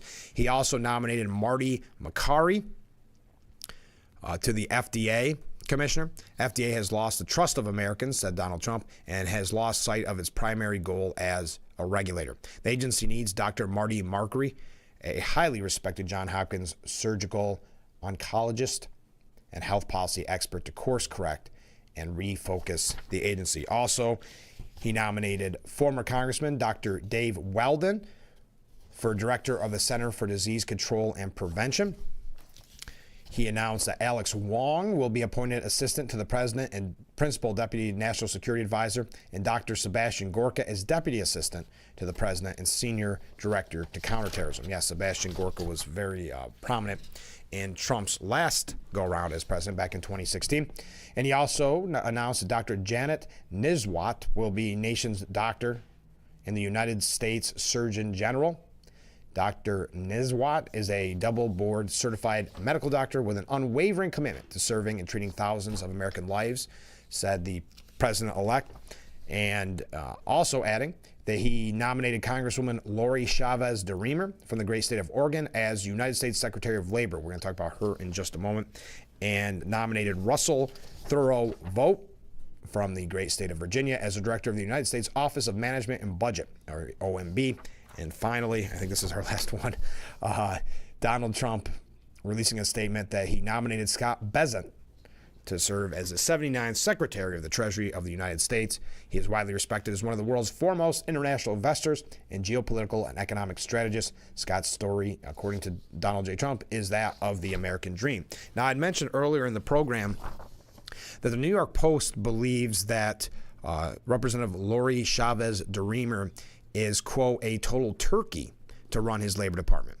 The Oregon Republican in name just lost her bid for re-election after a single term in the House, where she routinely towed the big labor line, co-sponsoring the Radical PRO Act and opposing school choice, a cause Trump has fervently embraced. If she had her way, she'd eliminate right-to-work laws, which guarantees no one can be forced as a condition of employment to join or pay dues or fees to a labor union in 27 states, nearly all of which voted for Trump.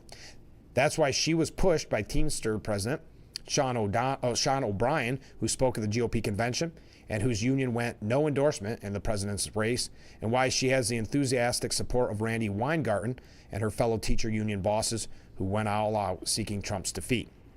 This is a horrible pick. Trump won over the working class because he delivered rising wages in his first term, while President Joe Biden's big labor-loving policies slammed workers on his term. For all the romantic history and moral posturing, labor unions in America today are overwhelmingly about preserving their leaders' power and their members' perks at the expense of everyone else. They're now a tiny and shrinking force in most of the private sector, but a huge and growing bane in government. Among other ill influence, Chavez DeRemer will be another barrier to the work of Elon Musk and Vivek Ramaswamy in the Department of Government Efficiency, and indeed to Trump's own push to rid the federal government of the highly politicized deep state operatives who did so much to hobble him in his first term. And sadly, this is one pick Senate Republicans can't save him from. Democrat senators will rush to vote her in. They know an ally when they see one.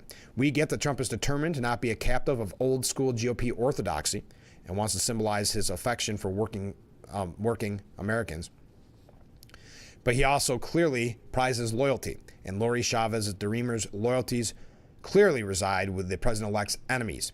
We hope he belatedly realizes that where he really needs her is somewhere she could do no harm, say as ambassador to Burma, even if Turkey would be more appropriate. Your thoughts on that selection? We've got more to talk about with Trump's cabinet. Axios saying that it is a liberal cabinet. We'll talk about that when we come back. Stay with us. This is Frankly Speaking here on WYDC TV, Big Fox. We will be right back.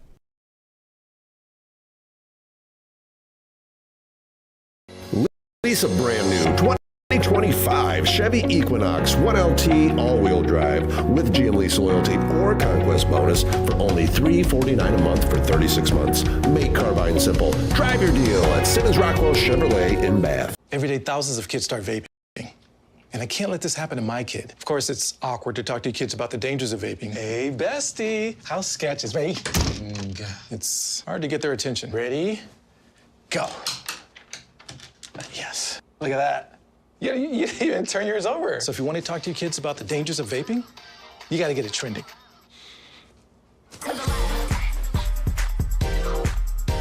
No, you're doing it wrong.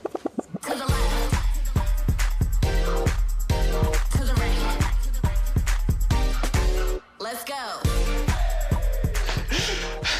Can we talk? Yeah, what's up? Visit talkaboutvaping.org for tips on when and how to have the vape talk.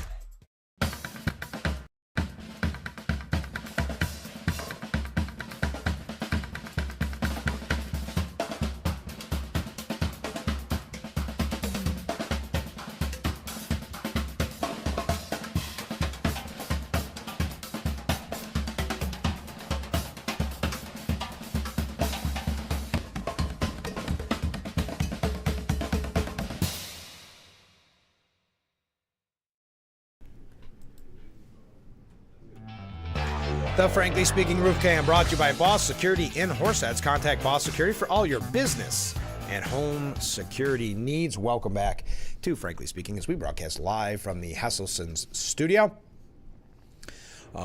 Axios is suggesting that Trump's cabinet is quote-unquote liberal. Lost in the noise of Trump's most controversial picks is the simple, undebatable fact that this might be the most ideologically diverse cabinet of modern times. As Axios' Zachary Basu said, Trump's cabinet is increasingly resembling a European-style coalition government, staffed with a dizzying array of ideological rivals, united for now by a grand MAGA vision. The team represents the Trump worldview. Traditional conservatism is dead, and its biggest lifelong advocates neutered to the point of irrelevance.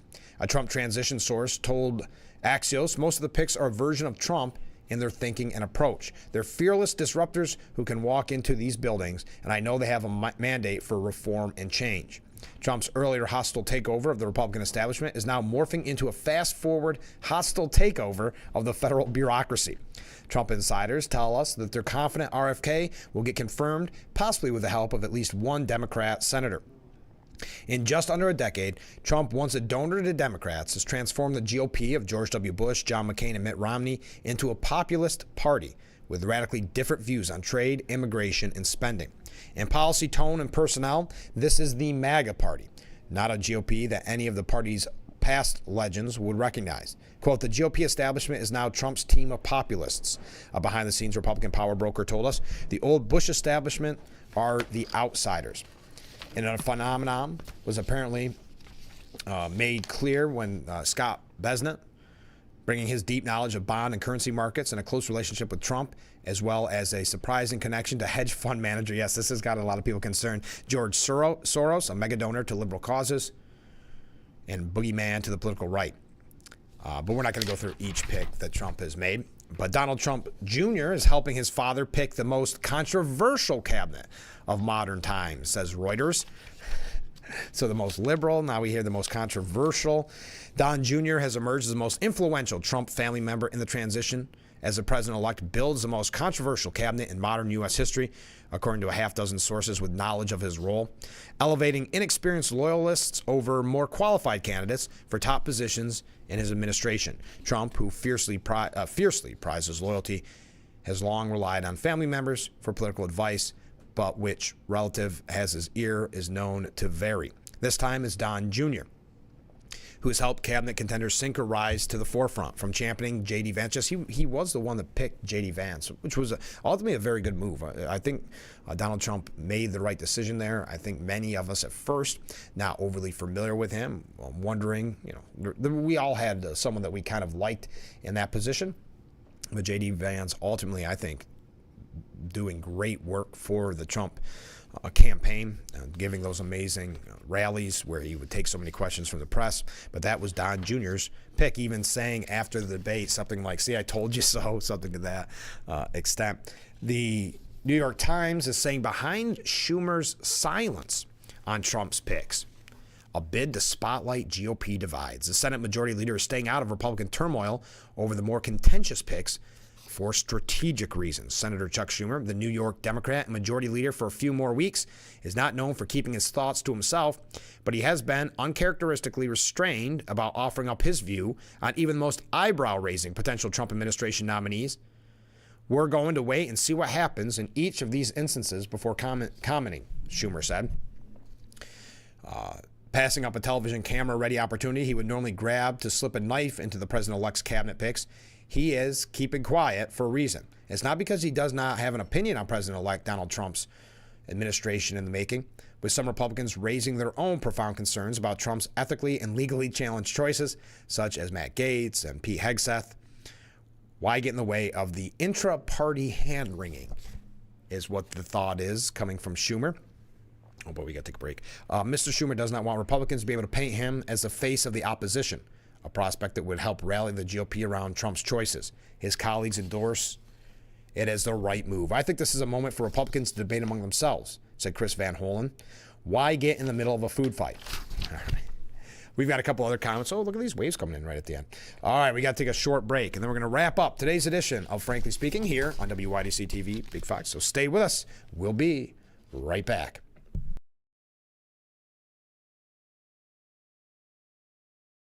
If you or a loved one regularly used hair relaxers or straighteners and were diagnosed with uterine, ovarian, or endometrial cancer, you may be entitled to significant financial compensation. I've used hair relaxers for years. I had no idea they could cause cancer. Chemical hair relaxers and straighteners have been linked to serious conditions, including several types of cancer. If you used hair relaxers and have been diagnosed with uterine, ovarian, or endometrial cancer, call us now. There's no fee unless we win your case. Call today. Y'all got a lot of stuff here in your water. You're never gonna believe it, but this can filter up to 60 different contaminants from your water. It's all about cleaner drinking water. Dude, that's good water. And that's good water. Now that's good water. That's good water, eh? No matter where you live, there's a Culligan water expert nearby. At Culligan, we think about your water so you don't have to. Call today to schedule your free water test. Welcome to Frankly Speaking, talking to the people that affect your life, that affect all of our day-to-day lives. This is something you're not going to get anywhere else. We've got a lot to offer. There'll be a lot of news, local, regional, national, really the things that affect you. And I think you'll be glad that you tuned in. So think of it as radio on TV. Frankly Speaking, live, 2 hours long, starting at 6 a.m. on WYDC TV Big Fox. This is History.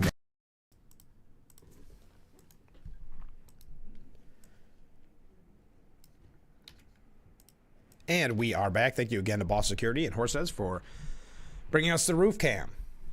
Visit them today for all your business and home security needs. We are broadcasting live from the Hesselson studio. Comment from a viewer before we head out the door here. Good morning, Frank. Well, hey, good morning. He can't afford to get it wrong, and I'm sure by now he knows that, meaning Trump and his picks.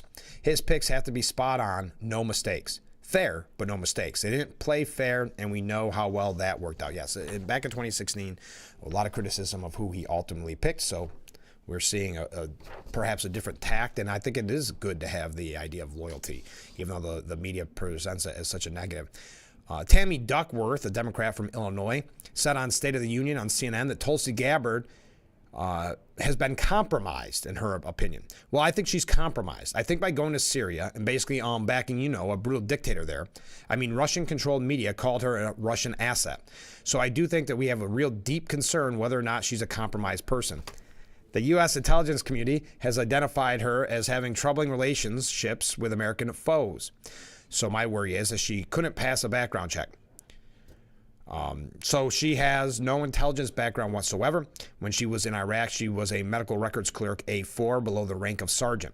Her second deployment was actually to Kuwait Naval Base, where she only spent 3 months training the Kuwait military. I don't know any of the intelligence work that she has done. So she, in terms of the intelligence community, very unqualified. Plus, she is potentially compromised and could be and has in their questions about whether or not she is now a Russian asset. So that is now the talking point going after Tulsi Gabbard. Senator Mark Wayne Mullen said similar. Oh, no, not similar. Excuse me. She defending Tulsi Gabbard, saying, "I think it's dangerous Tammy, listen, let me ask you this. This was Dana Bash asked a question. I know you listened to what Senator Duckworth said in describing Donald Trump's pick to Director of National Intelligence Tulsi Gabbard. She called her compromise, someone who is wholly backing and supportive of Putin. What do you make of that? Mullen's saying, I think it's dangerous. Tammy, listen, I got a lot of respect for Tammy, and I've known her for years. We served together in the House, but for her to say ridiculous and outright dangerous words like that is wrong. You got to keep in mind, Tulsi Gabbard is still a lieutenant colonel in the United States Army. She commands a reserve unit here in Oklahoma and Missouri.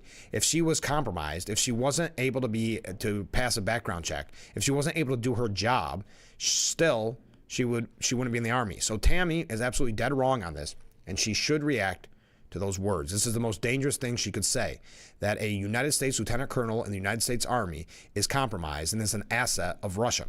It is actually sad to hear her say that. When I heard her say that, I thought, I wonder if this is political because she's upset with Tulsi Gabbard leaving the Democrat Party because they went woke, because I know they actually got along when they were in the House. She knows Tulsi Gabbard. She knows her heart. She has a heart to serve. And so I think that's probably more politically motivated than actually has any truth to it. There's no reason why the Democrats are going after her other than the fact that they're upset that she left their woke party. Democrat New York Representative Tom Suozzi advised Americans to calm down over Trump's cabinet picks. Let's look at what they're proposing to do and their background, and let the Senate go through their process of vetting these candidates so they can decide whether or not to give the advice and consent to these appointments. I want to tell everybody, calm down. Trump's determination to install controversial picks faces the next test, says Stephen Collinson. His determination, it's only controversial because the media uses the term controversial. Donald Trump's Senate allies are racing to defend Tulsi Gabbard, his pick to lead U.S. intelligence services, in what could become the next test of the president-elect's bid to install provocative nominees and of any Republican appetite to stop them. Gabbard and other contentious Trump pick, Pete Hegseth, who has been tapped to lead the Defense Department, came under sharpened scrutiny Sunday as the spotlight shifted from Matt Gaetz, Trump's toppled choice to be Attorney General. All right. Victor Davis Hanson, we are on time, said another name for the Trump revolution, other than just make America great again, return to sanity. So another name for the Trump counter-revolution is a simple return to sanity. And Carol Roth saying that Democrats can't buy anything like Trump's genuine authenticity. Despite having vast wealth, Trump does not portray himself as an elite looking down on Americans who have struggled over the past 3 3/4 years. His messaging is that he wants to fight the elite and make America great for all Americans. That's what Americans wanted, and the resounding votes show that no matter how the Democrats try to spin it. But Tim Stanley from The Telegraph says Trump's America reminds us of Rome in decline. All right, we're out of time for today's edition of Frankly Speaking. Thank you to everybody who joined us. We'll be back tomorrow morning, starting at 6 a.m. for Frankly Speaking, only on WYDC TV, Big Fox. I look forward to it. All right, we'll see you then.